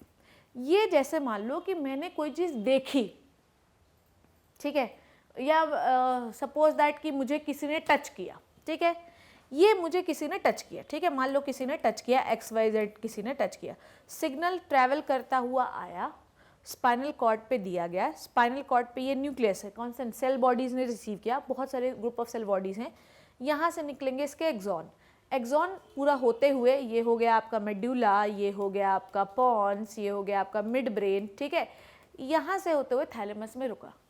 अब टच का जो सेंसेशन होता है वो सिग्नल कहाँ पर भेजना पड़ता है बच्चों, वो भेजना पड़ता है हमको पैराइटल लोब में। तो बेटा कैसे पता कि हमें पैराइटल लोब में भेजना, सबसे पहले वो थैलेमस में जाएगा। थैलेमस में अपने खुद के न्यूरॉन्स होते हैं, ठीक है, तो सिग्नल कहाँ पर दे दिया आपने, थैलेमस में दे दिया, ठीक है, थैलेमस की सेल बॉडी ने सिग्नल को रिसीव कर लिया, डन हो गई। इतनी बात आपको समझ में आई। अब ध्यान से समझना, थैलेमस से ध्यान समझना, पैराइटल लोब पे देना सिग्नल, थैलेमस में खुद के न्यूरॉन होते हैं और इन्होंने अपना सिग्नल किसको दे दिया बच्चों, पैराइटल लोब में दे दिया, ठीक है, सिग्नल किसको डिलीवर कर दिया, पैराइटल लोब में डिलीवर कर दिया। मुझे किसी ने टच किया, सिग्नल आया स्पाइनल कॉर्ड के सेल बॉडीज से के कॉन्सेंट्रेशन मतलब न्यूक्लियस पे, ऊपर सिग्नल ट्रैवल करता हुआ गया, थैलेमस में रुका, थैलेमस ने बोला कि ये टच का सिग्नल है तो इसको पैराइटल लोब में दो, ठीक है, तो सिग्नल कहाँ पर आ गया बच्चों, पैराइटल लोब में आ गया, पैराइटल लोब, ठीक है। थैलेमस में खुद के सेल बॉडीज होती हैं, खुद के न्यूरॉन होते हैं, तो सेल बॉडी थैलेमस की रिसीव करती हैं और फिर अपने axons which is the sensory axons, ठीक है, which is the sensory axon, उसके बाद किसको दे दी, पैराइटल लोब। पैराइटल लोब में एसोसिएशन एरिया से पता चलेगा कि किसका टच है, ठीक है। उसके बाद सिग्नल किसको दिया जाएगा, पैराइटल, ये कौन सा सिग्नल हो गया, ये हो गया सेंसरी सिग्नल। कौन सा सिग्नल हो गया मेरे बच्चों, सेंसरी सिग्नल हो गया। अब ये सेंसरी सिग्नल किसको दिया जाएगा भैया, मोटर सिग्नल को, ठीक है, मोटर पार्ट को, ठीक है, frontal part is a motor part, वो फ्रंटल को दिया गया, ठीक है। उसके बाद सिग्नल मोटर नर्व से कहाँ आएगा बच्चों, उसके बाद सिग्नल मोटर नर्व से कहाँ आएगा, ध्यान से देखना, उसके बाद सिग्नल मोटर नर्व से आएगा फिर थैलेमस के पास। दोनों में डिफरेंस समझ में आ रही है आपको बात मैं बोल क्या रही हूँ? अब ध्यान से देखो, क्या समझा आपने कि जब हमारे पास सिग्नल गया तो डायरेक्टली सेरिब्रम में नहीं चला गया, क्योंकि सेरिब्रम में बहुत सारे पार्ट है, लोब्स, आपने 4-5 लोब्स देखे कि नहीं देखे। अब हम कहीं भी किस पार्ट को सिग्नल देंगे भैया? तो थैलेमस हमको ये बताता है कि विजुअल है तो ऑसिपिटल में दे दो, हियरिंग ऑडिटरी है तो टेम्पोरल में दे दो, टच का है तो पेराइटल में दे दो, ठीक है, कोई चीज़ लर्निंग का है तो फ्रंटल में दे दो। तो थैलेमस डिसाइड करता है कि किस पार्ट को देना है। वहाँ पर जब सिग्नल गया फिर उसके बाद कहाँ जाता है? एसोसिएशन एरिया में। एसोसिएशन एरिया हमको ये बताता है कि किस टाइप का मतलब विजुअल है, किस टाइप का टच है, ये बताया। एसोसिएशन एरिया ने किसको दिया? मोटर पार्ट को दिया, ठीक है। मोटर पार्ट कहाँ होता है? फ्रंटल लोब में। मोटर पार्ट से क्या निकलते हैं? यहाँ पर पूरे में सेल बॉडीज पड़ी हैं। इन सेल बॉडीज से क्या निकलेंगे बच्चों? इन सेल बॉडी से एक्सॉन निकलेंगे। ये सारे एक्सॉन फिर से कहाँ जाते हैं? ये सारे एक्सॉन जाते हैं हमारे थैलेमस में। थैलेमस इज व्हाट बच्चों? Thalamus is the group of cell bodies, isn't it? Thalamus is what? It is the group of cell bodies, ठीक है। ग्रुप ऑफ सेल बॉडी होगी तो उसका एक्सॉन भी होगा, ठीक है, क्योंकि ये मल्टीपोलर न्यूरॉन होते हैं हमारे पास, ठीक है। Group of cell bodies. अब उसके बाद ये जो मोटर सिग्नल यहाँ से आ रहा है, यहाँ पर क्या होंगे? सेल बॉडीज, क्योंकि ग्रे मैटर है, इसका एक्सॉन आएगा थैलेमस के पास रुकेगा। थैलेमस में क्या होते हैं? सेल बॉडीज होते हैं। वो सेल बॉडी सिग्नल को लिए और उसके बाद उन्होंने ये डिसाइड किया कि भैया ऐसा है कि ये टच जो है, इसका सिग्नल इसके हाथ में जाना चाहिए, क्योंकि इसको एक दुश्मन टच कर रहा है, उसे इसे लात मारना है, हाथ मारना, चाटा धरना है। तो फिर उसके बाद थैलेमस ने डिसाइड किया और उसके बाद इन सेल बॉडीज के एक्सॉन होगी कि नहीं होगी? अब ये एक्सॉन यहाँ से निकले, स्पाइनल कॉर्ड से होते हुए वापस से आदमी के पास गए। तो सिग्नल कैसा आ रहा है? अब ऐसा आ रहा है, ऐसा आ रहा है, ऐसा आ रहा है, ऐसा आ रहा है, स्पाइनल कॉर्ड से होते हुए ऐसा ऐसा ऐसा, और फिर बॉडी में गया और हमने उस पर्टिकुलर बंदे का हाथ हटाया। तो आपने क्या देखा? हमने ये देखा कि ये थैलेमस ये डिसाइड कर रहा है कि जाते समय ब्रेन के किस पार्ट में सिग्नल जाना है। टच का है तो पैराइटल लोब में ही जाएगा। उसके बाद फिर पैराइटल लोब में सेंसरी सिग्नल होता है, क्योंकि जा रहा है। सेंसरी सिग्नल को कहाँ दिया? एसोसिएशन एरिया में। एसोसिएशन एरिया ने बोला कि ये दुश्मन का टच है। मोटर एरिया में क्या हुआ? मोटर एरिया में हुआ ये कि मोटर एरिया ने ये बोला कि भैया ऐसा है कि ये जो सिग्नल आप दे रहे हो, ये जो मुझे मिला, ये खराब आदमी का टच था। तो खराब आदमी का टच जो है उसको हटाने के लिए सिग्नल कहाँ? नीचे की ओर जाने लगा। पर थैलेमस ने रोका कि भैया ऐसा है कि किस पार्ट को सिग्नल दोगे? लात मारनी है उसको कि चाटा मारना है उसको? तो बोले कि लात मारनी है उसको। थैलेमस ने डिसाइड किया कि लात मारने वाले पार्ट में देना, मतलब पैर में देना है, ठीक है। फिर थैलेमस जो है, थैलेमस से सिग्नल निकला और फिर वो यहाँ से मोटर एक्सॉन से होते हुए आया और फिर पार्ट में दे दिया गया पैर के, और पैर से हमने लात मारी। तो आपने क्या देखा कि थैलेमस से हम किसी भी सिग्नल को ले जाते भी हैं, मतलब यहाँ से तो ला रहे हैं, किसी भी सिग्नल को ले जाते भी हैं और किसी भी सिग्नल को लाते भी हैं। सो that is why thalamus is the relay centre. Thalamus decide करता है कि सिग्नल को ब्रेन के किस पार्ट में भेजना है। थैलेमस डिसाइड करता है कि जब सिग्नल वापस लेके जा रहे हो तो बॉडी के किस पार्ट पे रिस्पॉन्स के लिए भेजना है। क्योंकि हम किसी भी, अरे दुश्मन को मारना है तो दो चीज़ों से मार सकते हैं ना, उसे हाथ से मार सकते हैं, उसे पैर से मार सकते हैं, उसे गालियाँ दे सकते हैं। तो रिफ्लेक्स तो किसी भी प्रकार का हो सकता है, रिस्पॉन्स तो किसी भी प्रकार का हो सकता है। तो थैलेमस डिसाइड करना है कि उसको 4 गालियाँ बकनी है, कि उसको लात मारनी है, कि उसको घूसा मारना है। समझ में आ गई बात? बस। तो 80% डायनसेफ्लॉन का हिस्सा थैलेमस से बना होता है। Thalamus is the structure wrapped around the diencephalon. It is a relay centre. It will decide the signal कि कहाँ पर डिलीवर करना है, इनटू द सेरिब्रम और इनटू द बॉडी, ठीक है। Thalamus has their own neurons. Okay, now thalamus के बारे में पढ़ लेते हैं। आ जाइए, देखिए। ओके, देखो देखो देखो देखो, डायनसेफ्लॉन ब्रेन का फोर ब्रेन का पिछला हिस्सा होता है, ठीक है। ये आपको दिखाई नहीं देता, सेरिब्रम इतना बड़ा होता है कि फोर ब्रेन हमको दिखाई नहीं देता, ठीक है।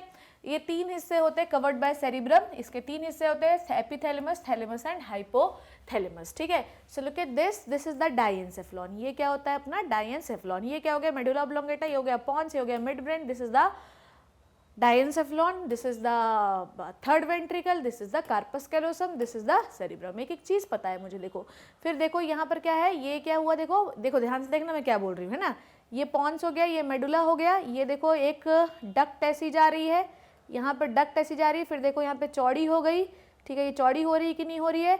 और फिर चौड़ी हो गई। This is what? This is which ventricle? This is the fourth ventricle, ठीक है। समझ में आ गई बात? थोड़ा सा और अच्छे से देखोगे तो समझ में आ जाएगा। ये देखो फोर्थ वेंट्रिकल दिख रहा है आपको, है ना।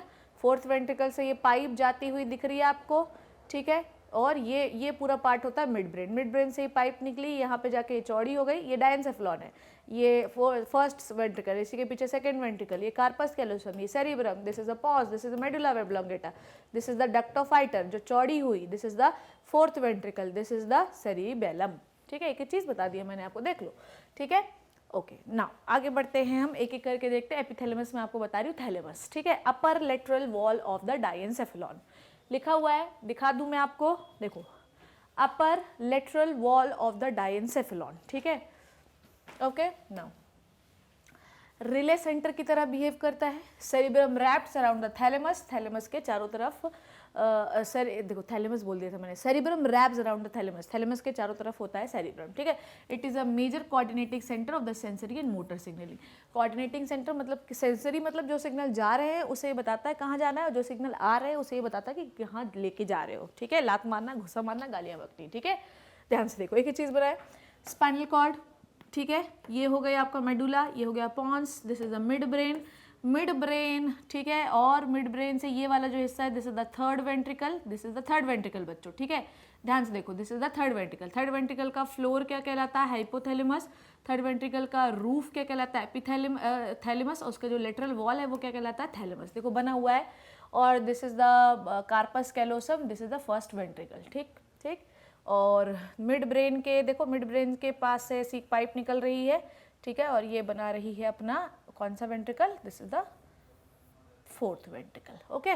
चलो आगे बात करते हैं। Okay, now so we have done with the thalamus, we have done with what, thalamus, ठीक। अब मैं बात करने वाली हूँ किसकी, अब मैं बात करूंगी epithalamus. Where is the epithalamus यार, एपिथैलेमस। चलो शुरू करते हैं अब हम लोग एपिथैलेमस के बारे में, ठीक है।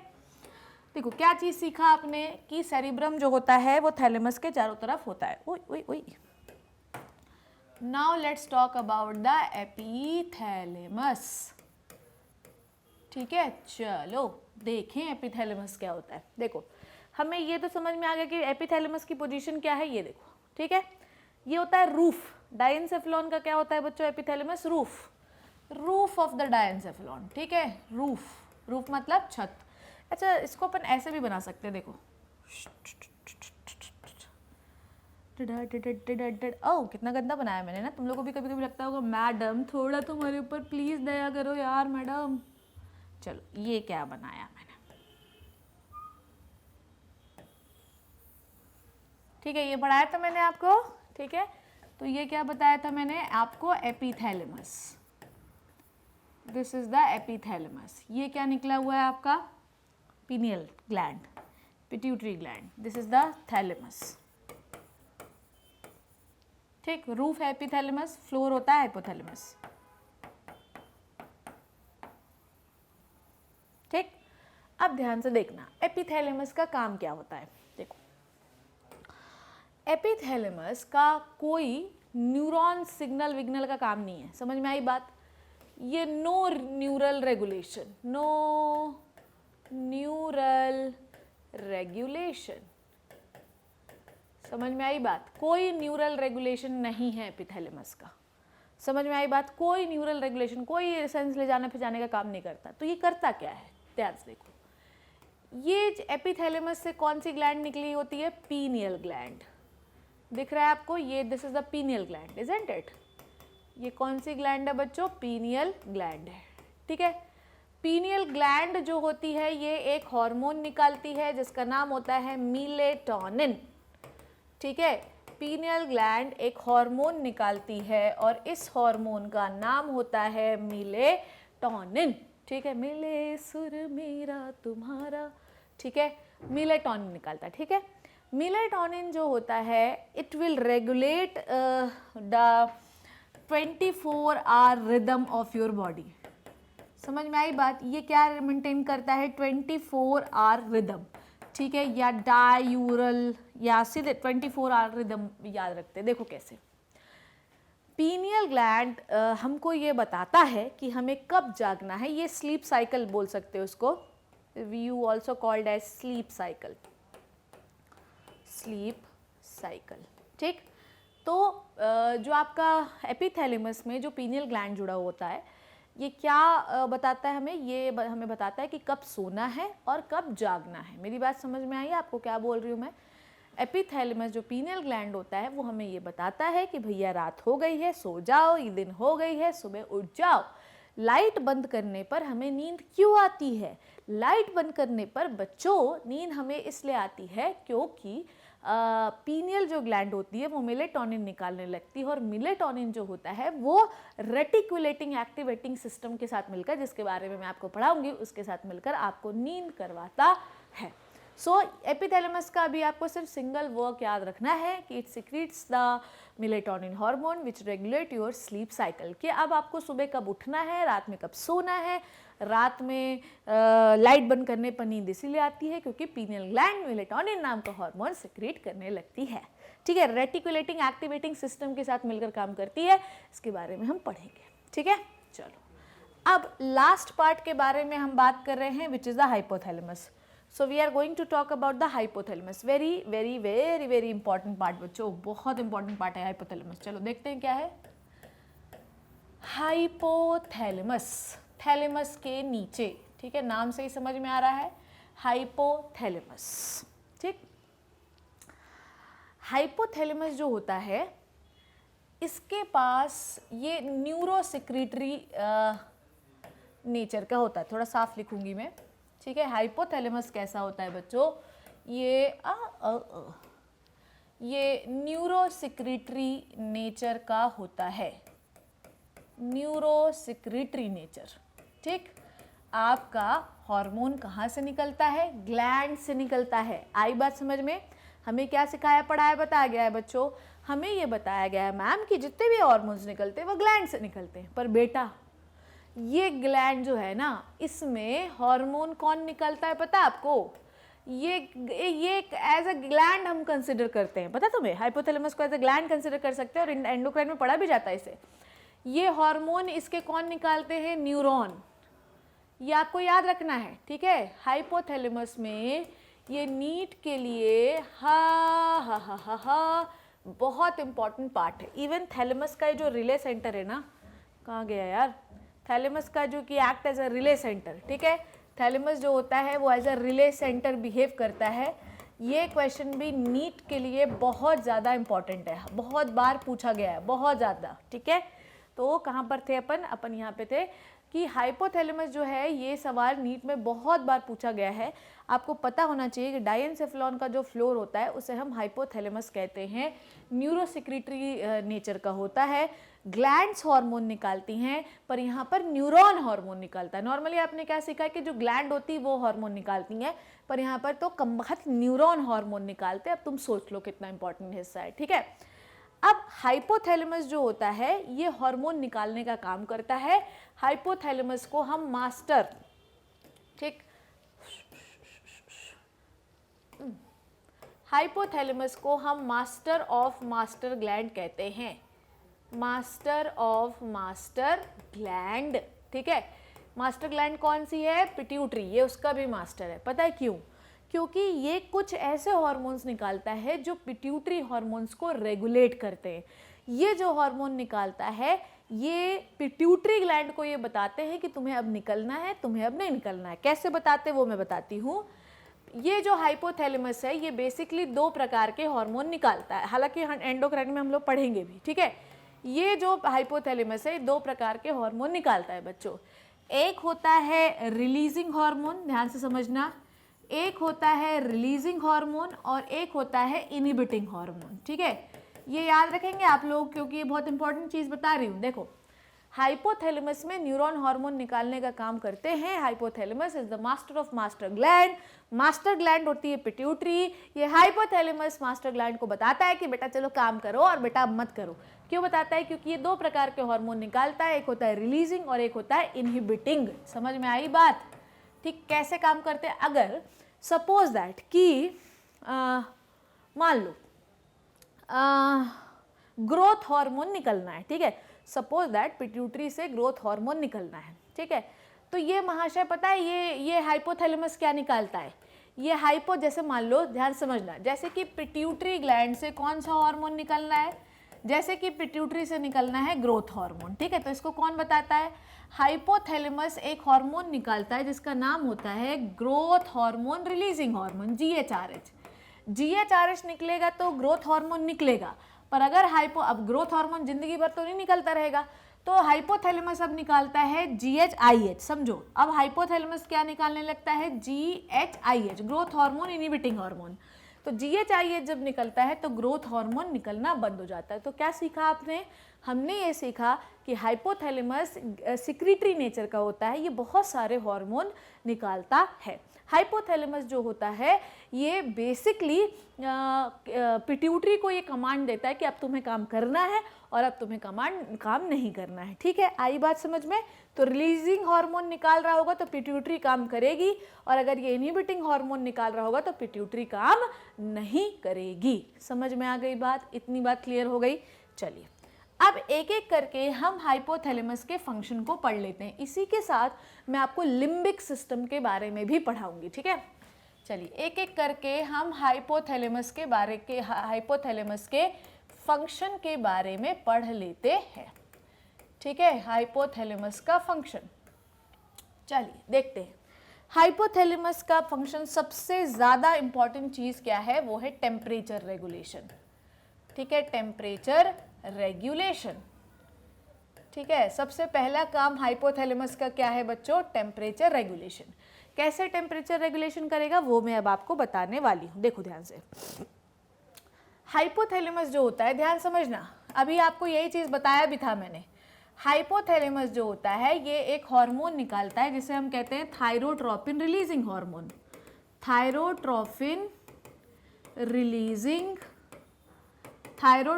रिलीजिंग हार्मोन, समझ में आई बात? ये क्या निकालता है? सबसे पहले थायरोट्रोपिन रिलीजिंग हार्मोन निकालता है। ध्यान समझना, हाइपोथैलेमस एक हार्मोन निकालता है जिसे हम कहते हैं TRH, थायरोट्रोपिन रिलीजिंग है मतलब पिट्यूटरी पर्टिकुलर हार्मोन निकालेगी। ये हार्मोन जाता है पिट्यूटरी ग्लैंड के पास। किसके पास जाता है बच्चों? पिट्यूटरी के पास गया। ये हार्मोन किसके पास गया बच्चों? पिट्यूटरी के पास। और पिट्यूटरी जो है वो, ध्यान समझना, वो निकालती है एक हार्मोन जिसका नाम है TSH, जिसका नाम होता है थायराइड स्टिम्युलेटिंग हार्मोन। अब नाम ही से समझ में आ रहा है कि किसको स्टिमुलेट करेगी? ये थायराइड ग्लैंड को स्टिमुलेट करेगी, ठीक है। इसे क्या कहते हैं? Thyroid stimulating hormone. अब ये TSH जाता है थायराइड ग्लैंड के पास, ठीक है, थायराइड ग्लैंड के पास। ध्यान समझना, थायराइड ग्लैंड के पास। और थायराइड ग्लैंड जो है वो हार्मोन निकालने लगती है थायरोक्सिन। कौन सा हार्मोन निकालती है बच्चों? थायरोक्सिन। थायरोक्सिन जो है वो आपकी बॉडी में BMIR को मेंटेन करता है। थायरोक्सिन किसको मेंटेन करता है? थायरोक्सिन बेसल मेटाबॉलिक रेट को मेंटेन करता है। इसका मतलब समझे आप क्या बोल रही हूँ मैं? देखो, हाइपोथैलेमस ने एक हार्मोन निकाला जिसका नाम था थायरोट्रोपिन रिलीजिंग हार्मोन। रिलीजिंग है मतलब पिट्यूटरी ग्लैंड में वो पर्टिकुलर हार्मोन निकाल रही है। थायरोट्रोपिन रिलीजिंग हार्मोन किसके पास गया? पिट्यूटरी ग्लैंड के पास गया। पिट्यूटरी ग्लैंड ने एक हार्मोन निकाला इसके इन्फ्लुएंस में, थायराइड स्टिमुलेटिंग हार्मोन। नाम से ही समझ में आ रहा है कि ये स्टिमुलेट करेगा किसी चीज़ को। क्या करेगा बच्चों? स्टिमुलेट करने का काम करेगा, ठीक है। किसको स्टिमुलेट करेगा? थायराइड ग्लैंड को। TSH थायराइड स्टिमुलेटिंग हार्मोन गया थायराइड ग्लैंड के पास, थायराइड ग्लैंड एक्टिवेट हो गई और उसने थायरोक्सिन बनाना शुरू किया।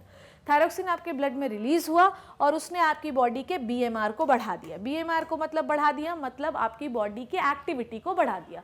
जब आपकी बॉडी की एक्टिविटी बढ़ जाएगी तो आपकी बॉडी का टेम्परेचर भी बढ़ जाएगा। समझ में आई बात? तो ये टेम्परेचर रेगुलेट करने का काम करता है। बेसल मेटाबॉलिक रेट, अगर आपके शरीर के ऑर्गन, आपके शरीर की कोशिकाएं, आपके बॉडी का हर पार्ट अगर ज़्यादा काम करता है तो टेम्परेचर बढ़िएगा कि नहीं बढ़िएगा? जब एक्सरसाइज करता है तुम लोग तो टेम्परेचर बढ़ता है कि नहीं बढ़ता है? तो यहाँ पर भी वही है कि इस तरीके से हाइपोथैलेमस आपकी बॉडी के टेम्परेचर को रेगुलेट करता है। तो अगर GRH कम निकलेगा, थायरोट्रोपिन रिलीजिंग हार्मोन TRH कम निकलेगा तो BMR कम होगा, मतलब बॉडी ठंडी पड़ेगी। और अगर ये TRH ज़्यादा निकलेगा तो बॉडी गर्म होगी। ये बात आपको पता होना चाहिए। तो अगर किसी के हाथ आपको हमेशा गर्म फील होते हैं तो ये ना समझो कि उसे बुखार है, क्योंकि बहुत सारे लोग बहुत बहाना मारते हैं, देख मेरा हाथ छूने गर्म लग रहा है कि नहीं लग रहा है। तो बहुत सारे लोग ये बहाना मारते हैं कि उनको बुखार है, पर एक्चुअली उनका BMR इतना तेज है जिसकी वजह से बॉडी टेम्परेचर बढ़ा हुआ है, ठीक है। अब आगे बात करते हैं, ठीक, ध्यान से देखना। हाइपोथैलेमस का जो आपको पता है कि आपको ये आपकी बॉडी में वाटर का कंट्रोल भी करता है। समझ में आई बात? ये आपकी बॉडी में वाटर कंट्रोल करने का भी काम करता है। मान लो कि अगर आपकी बॉडी में, ध्यान से समझना, आपकी बॉडी में पानी का लॉस बहुत ज़्यादा हो गया है, समझे? मान लो कि अगर आपकी बॉडी में थर्मल रेगुलेशन, वो टेम्परेचर रेगुलेशन को हम क्या कह सकते हैं? थर्मल रेगुलेशन भी कह सकते हैं, ठीक है? टेम्परेचर रेगुलेशन को हम थर्मल रेगुलेशन भी कह सकते हैं। इसी तरीके से हाइपोथैलेमस आपकी बॉडी में वाटर का भी रेगुलेशन करता है। मान लो कि अगर आपकी किडनी ने बहुत ज़्यादा पानी लॉस करना शुरू किया, दे दनादन पानी लॉस किए जा रही है, तो क्या करोगे बेटा? मर जाओगे, कुछ होगा तुम्हें ना। तो अगर आपकी बॉडी में पानी का लॉस बहुत ज़्यादा हो रहा है बच्चों, तो हाइपोथैलेमस आपकी जो है स्वेटिंग बंद कर देगा, सलाइवा सुखा देगा और आपको बहुत ज़्यादा थ्रस्टी फील होगा, बहुत ज़्यादा प्यास लगेगी। तो इस तरीके से आपकी बॉडी में ये पानी का भी नियंत्रण रखता है। तो टेम्परेचर का भी नियंत्रण, वाटर का भी नियंत्रण रखता है। अगला फंक्शन देखो क्या होता है।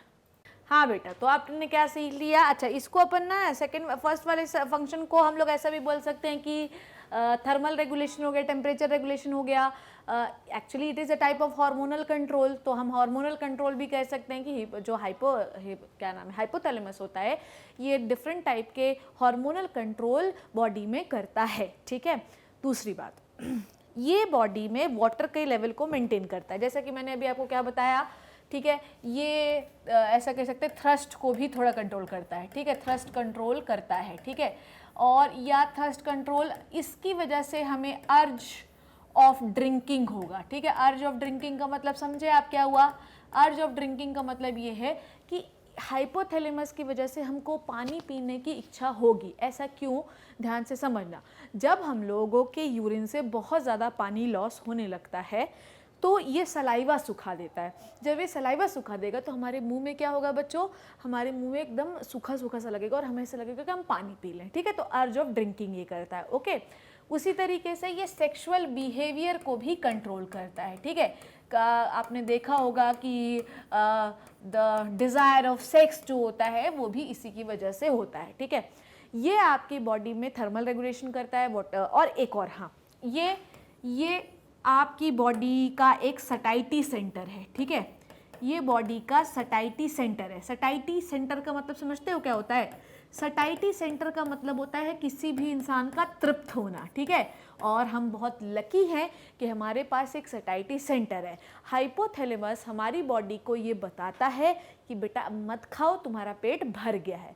अगर मान लो कि ये सटाइटी सेंटर काम ना करे, सपोज दैट कि ये सटाइटी सेंटर काम ना करे, तो क्या होगा बच्चों? अगर ये सटाइटी सेंटर हमारा काम नहीं करता है तो हम खाते जाते हैं और आदमी खा के मर जाता है, जो वो इसी की वजह से होता है। उसका हाइपोथैलेमस सही से काम करता ही नहीं होगा। तो इसकी वजह से क्या होता होगा बताओ? तो होता ये होगा कि खाते जाओ पेट फट जाएगा। समझ में आ गई बात? इतनी बात आपको क्लियर हो गई? इसमें कोई कन्फ्यूजन तो नहीं है, ठीक है? अब आओ और बात क्या करते हैं हम लोग। अब हम लोग बात करेंगे कि सटाइटी सेंटर हो गया, सेक्सुअल बिहेवियर को हो गया, ये आपकी बॉडी साइकिल रेगुलेशन भी करता है। क्या करता है? बॉडी साइकिल रेगुलेशन भी करता है, ठीक है? क्या करता है? बॉडी साइकिल रेगुलेशन भी करता है, ठीक? बॉडी साइकिल रेगुलेशन भी करता है, ठीक?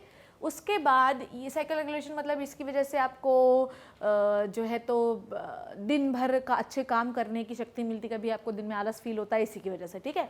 उसके बाद और अगर आप देखेंगे ये बॉडी के इमोशंस को कंट्रोल करता है, ठीक है?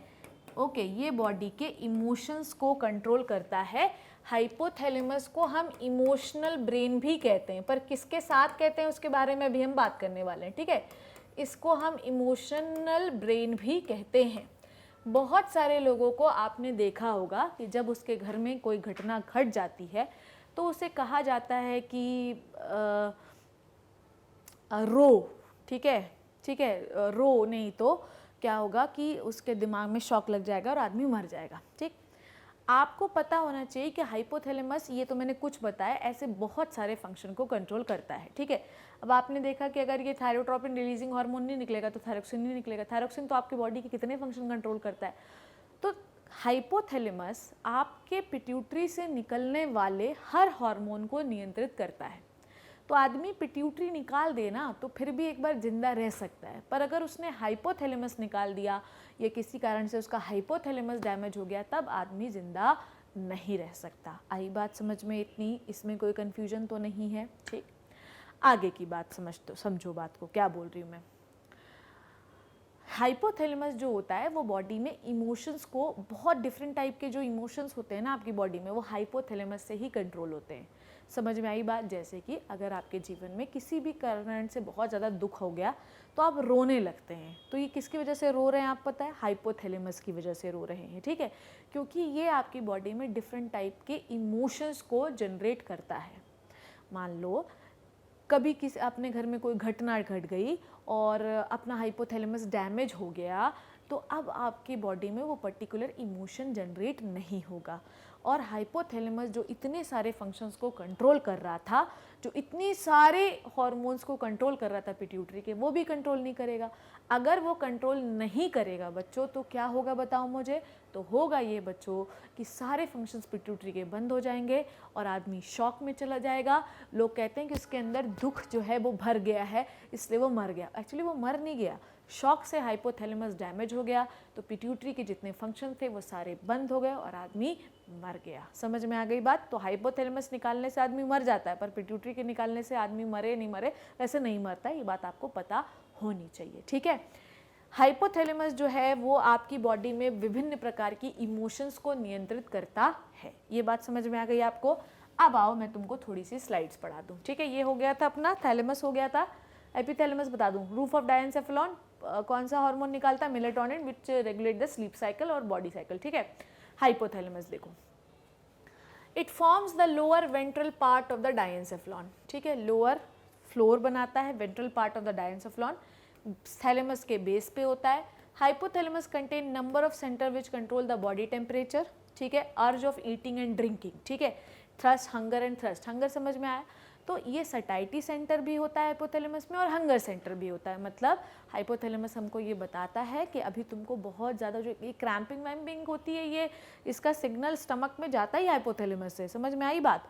क्रैम्पिंग मतलब जो पेट में चूहे कूदना, HCl, और इसकी वजह से ही होता है। हाइपोथैलेमस हमें ये बताता है। कई बार ऐसा होता है कि हम बहुत ज़्यादा खाए हुए रहते हैं फिर भी हमको सेटिस्फैक्शन नहीं होता, क्योंकि सटाइटी सेंटर अभी हमारा ओपन नहीं हुआ है। तो उसे कहते हैं कि पेट भर गया पर मन नहीं भरा। तो जो मन भरना है ना, ये हाइपोथैलेमस की वजह से। कई बार हम बहुत कम खाते हैं पर हमारा जो ब्रेन होता है वो क्या होता है, सटाइटी सेंटर ओपन हो जाता है और बोलता है मत खाओ। इसीलिए जो लोग डाइटिंग पे रहते हैं उनको ये बोला जाता है कि हमेशा टीवी और इलेक्ट्रॉनिक मीडिया को बंद करके खाओ, ताकि सटाइटी सेंटर को एक परफेक्ट टाइम पर ही पता चल सके कि भैया पेट भर गया है, ठीक है। It contain several group of neurosecretory cells, secrete hormone, hypothalamic hormone, मैंने बताया न्यूरोसेक्रेटरी नेचर का होता है।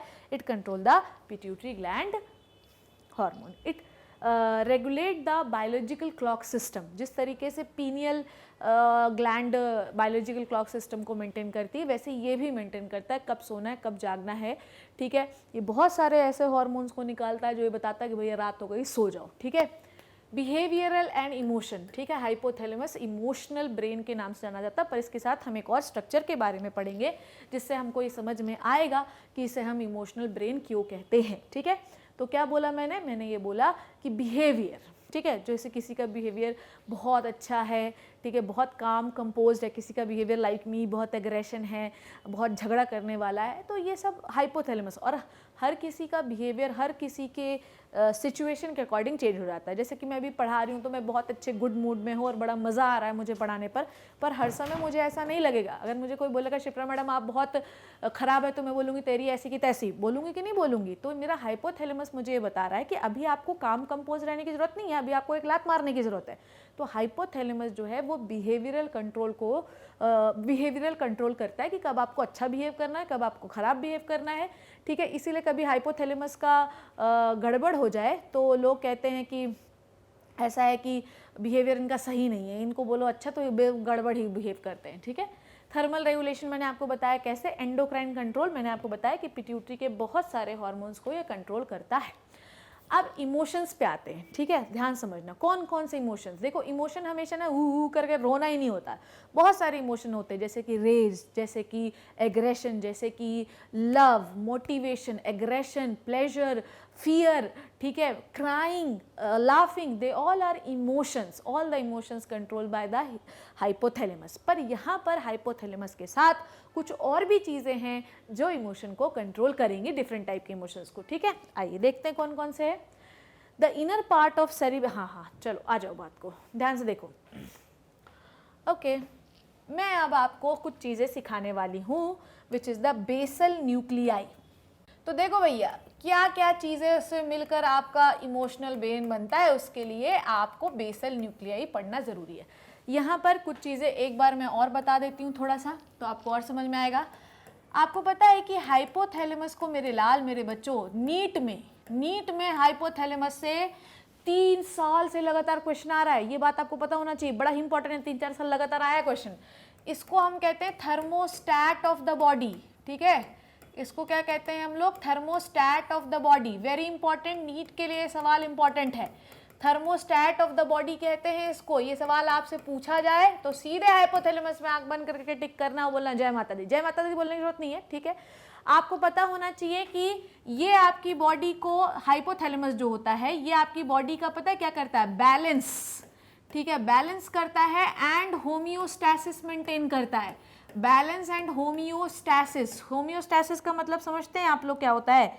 होम्योस्टैसिस का मतलब ये होता है मेरे बच्चों कि ये आपकी बॉडी में किसी भी तरीके से मान लो कि पानी कम हो गया, सपोज दैट कि पानी कम हो गया बॉडी में, तो क्या करता है, सलाइवा सुखा देता है। टेम्परेचर बढ़ गया तो टेम्परेचर कम कराता है, टेम्परेचर कम हो गया तो टेम्परेचर बढ़वाता है। तो किसी भी तरीके से इसे बॉडी को बैलेंस करना और होम्योस्टैसिस में ला कर रखना है, ठीक है।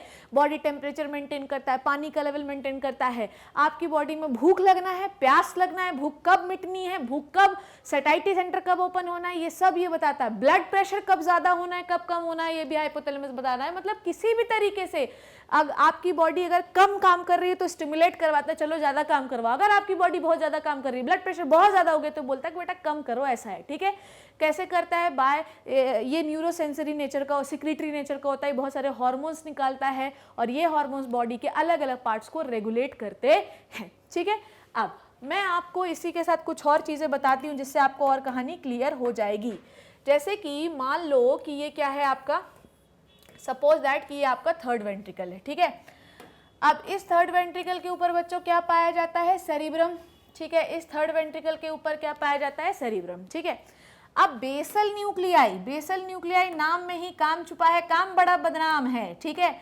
इस बेसल न्यूक्लियाई का मतलब क्या होता है बच्चों, बेसल न्यूक्लियाई का मतलब, न्यूक्लियस मतलब क्या, group of cell bodies. What is the means of nuclei मेरे बच्चों, न्यूक्लियाई का मतलब है ग्रुप ऑफ सेल बॉडीज। अब ध्यान से समझना, बेसल मतलब ये सेरिब्रम के बेस पर पड़ी हुई रहती हैं, ठीक है।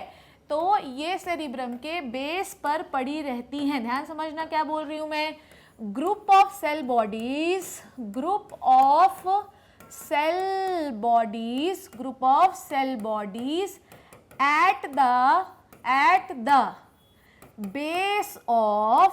at the base of cerebrum called as basal body। समझ में आई बात, ग्रुप ऑफ सेल बॉडीज जो सेरिब्रम के बेस पर पड़ी रहती हैं उन्हें हम कहते हैं बेसल बॉडी या बेसल न्यूक्लियाइज, ठीक है। Group of cell bodies are called present as the base of the cerebrum called as basal nuclei, ठीक है। न्यूक्लियाई लिख दूं तो और कंफ्यूजन नहीं होगा आपको। अब आप मेरी बात को ध्यान से समझना, ठीक है। ये क्या है बच्चों, आपका हाइपोथैलेमस, टिंग टिंग टिंग, ठीक। सो ये क्या हो गया आपका हाइपोथैलेमस, ये लिख लिया अपन ने, दिस इज योर हाइपोथैलेमस। अब आप मेरी बात को ध्यान से समझना है ना, क्या बोल रही हूं मैं। ये जो बेसल न्यूक्लियाई होता है, ठीक है, ध्यान समझना, बेसल न्यूक्लियाई, एक और मैं पेज लेती हूं, टिंग टिंग टिंग, ठीक। Basal nuclei plus hypothalamus, basal nuclei plus hypothalamus मिलकर एक स्पेशल टाइप का सिस्टम बनाते हैं जिसे हम कहते हैं लिम्बिक सिस्टम, जिसे हम क्या कहते हैं, लिम्बिक सिस्टम। समझ में आई बात? जिसे हम क्या कहते हैं बच्चों, लिम्बिक सिस्टम। समझ में आ गया बात? What is the limbic system? Limbic system is nothing, it is what, it is the basal nuclei. What is the nuclei? It is the group of cell bodies. तो ग्रुप ऑफ सेल बॉडी जो cerebrum के base पे पाई जाती है उन्हें हम basal nuclei कहते हैं। बेसल न्यूक्लियाई और हाइपोथैलेमस को हम एक साथ लिम्बिक सिस्टम कहते हैं। Limbic system controls different types of emotion, ठीक है, controls different types of emotion, ठीक है, ये विभिन्न प्रकार के इमोशंस को कंट्रोल करता है। कौन? Limbic system. इसीलिए हम लिम्बिक सिस्टम को इमोशनल ब्रेन भी कहते हैं, ठीक है। क्या कहते हैं बच्चों? हम इसे इमोशनल ब्रेन भी कहते हैं। बहुत सारे लोग हाइपोथैलेमस को भी इमोशनल ब्रेन कह देते हैं। अब आप ध्यान से समझना, अगर आपके सवाल में बोल रहा है, 4 ऑप्शन है, अगर उसमें ये बोल रहा है इमोशनल ब्रेन, अगर हाइपोथैलेमस या लिम्बिक सिस्टम नहीं है तो हाइपोथैलेमस में टिक करना, और अगर लिम्बिक सिस्टम है तो आप लिम्बिक सिस्टम में टिक करना। अगर लिम्बिक सिस्टम में हाइपोथैलेमस नहीं है तो कोई बात ही नहीं है। लिम्बिक सिस्टम डिफरेंट टाइप के इमोशंस को कंट्रोल करता है। सिर्फ रोना ही इमोशंस नहीं है, मैंने आपको बताया, जैसे कि रेज, बहुत ज़्यादा गुस्सा, ठीक है, जैसे कि हैप्पीनेस, ठीक है, और जैसे कि मैं आपको क्या बता रही हूँ, गुस्सा हो गया, और क्या हो गया, एग्रेशन, ठीक है, एग्रेसिव बिहेवियर होता है, जबरदस्ती गुस्साते रहते हैं लोग, ठीक है, रेज, बदला लेने की भावना, रेज हो गई, ठीक है।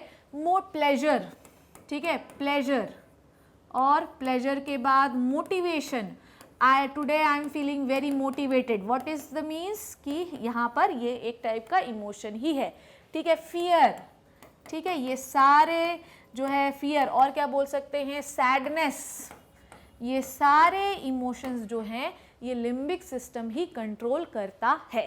लिम्बिक सिस्टम, अच्छा, ये सारे इमोशंस के लिए हमारे पास अलग अलग टाइप के बेसल न्यूक्लियाई हैं। जैसे रेज के लिए अलग बेसल न्यूक्लियाई है, बेसल न्यूक्लियाई मतलब ग्रुप ऑफ सेल बॉडीज, इसके लिए अलग है, इसके लिए अलग है, इसके लिए अलग है। अब ध्यान से समझो, सपोज दैट कि अगर मुझे किसी के ऊपर गुस्सा आ रहा है तो गुस्से के लिए मान लो ये वाला जो बेसल न्यूक्लियाई है ये गुस्से के लिए रिस्पॉन्सिबल है। इसके जो एक्सॉन होंगे, अब इसके नीचे क्या होता है, इसके नीचे बनाओ पॉन्स बनाओ, ये बना लिया पॉन्स, ये बना लिया मेडुला ऑब्लोंगेटा, ये बना लिया स्पाइनल कॉर्ड, ये बना लिया नर्व्स, ठीक है। तो यहाँ से जो एक्सॉन निकलेंगे ये नीचे आएंगे, ठीक है, थैलेमस से होते हुए नीचे आएंगे और फिर ये स्पाइनल कॉर्ड में आएंगे और फिर यहाँ से होते हुए ऑर्गन में जाएंगे और आप रिस्पॉन्स शो करोगे, किसी को मारोगे, किसी को घुसा मारोगे, किसी के दांत तोड़ दोगे, ठीक है। तो इसका मतलब ये कि हर इमोशन के लिए we have different type of basal nuclei at the base of cerebrum.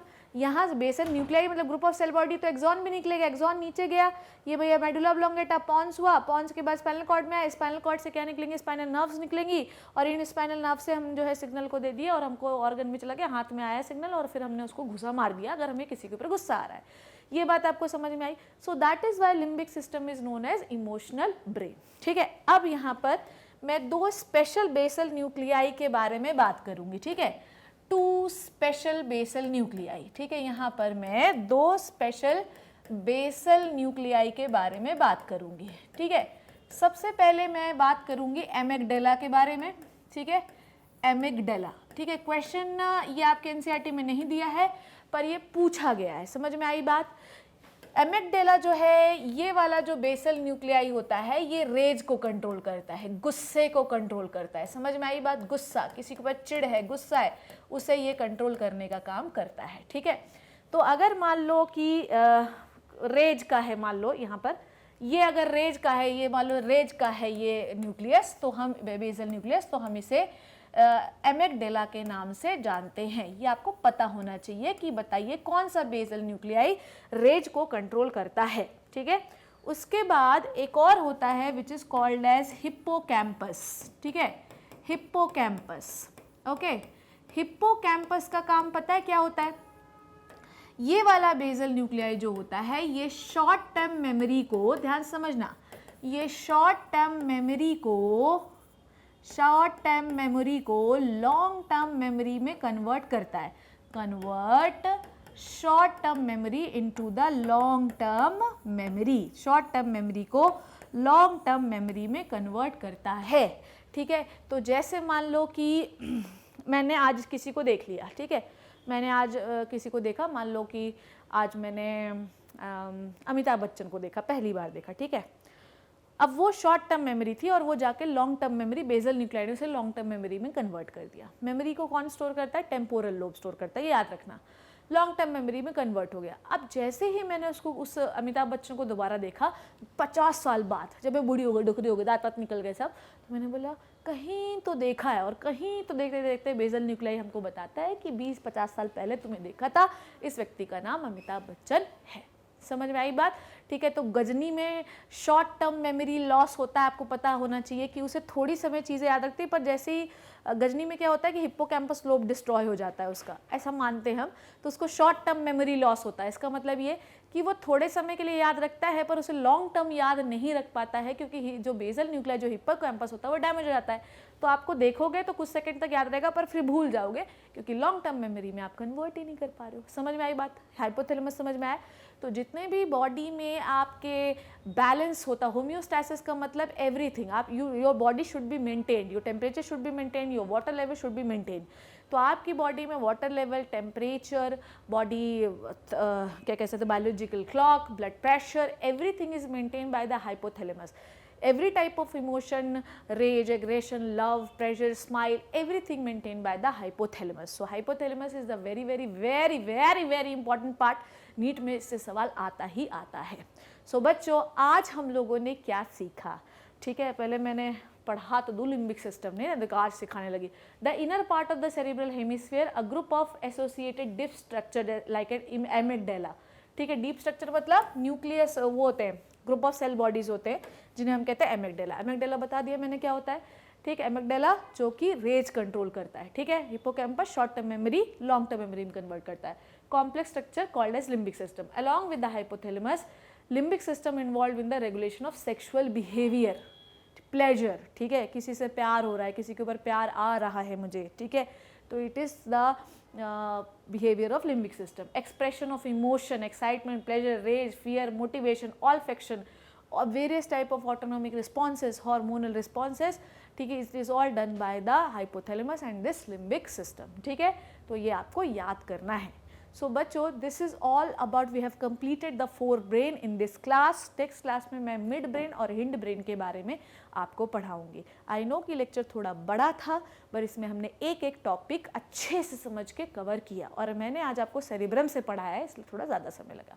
सो बच्चों, this is all about the 4 brain. जो कहानी मैंने आज आपको समझाई, आई होप कि वो आपको समझ में आई। See you in the next session. तब तक घर पे रहिए, सेफ रहिए, अपना ध्यान रखिए। Thank you so much and bye bye.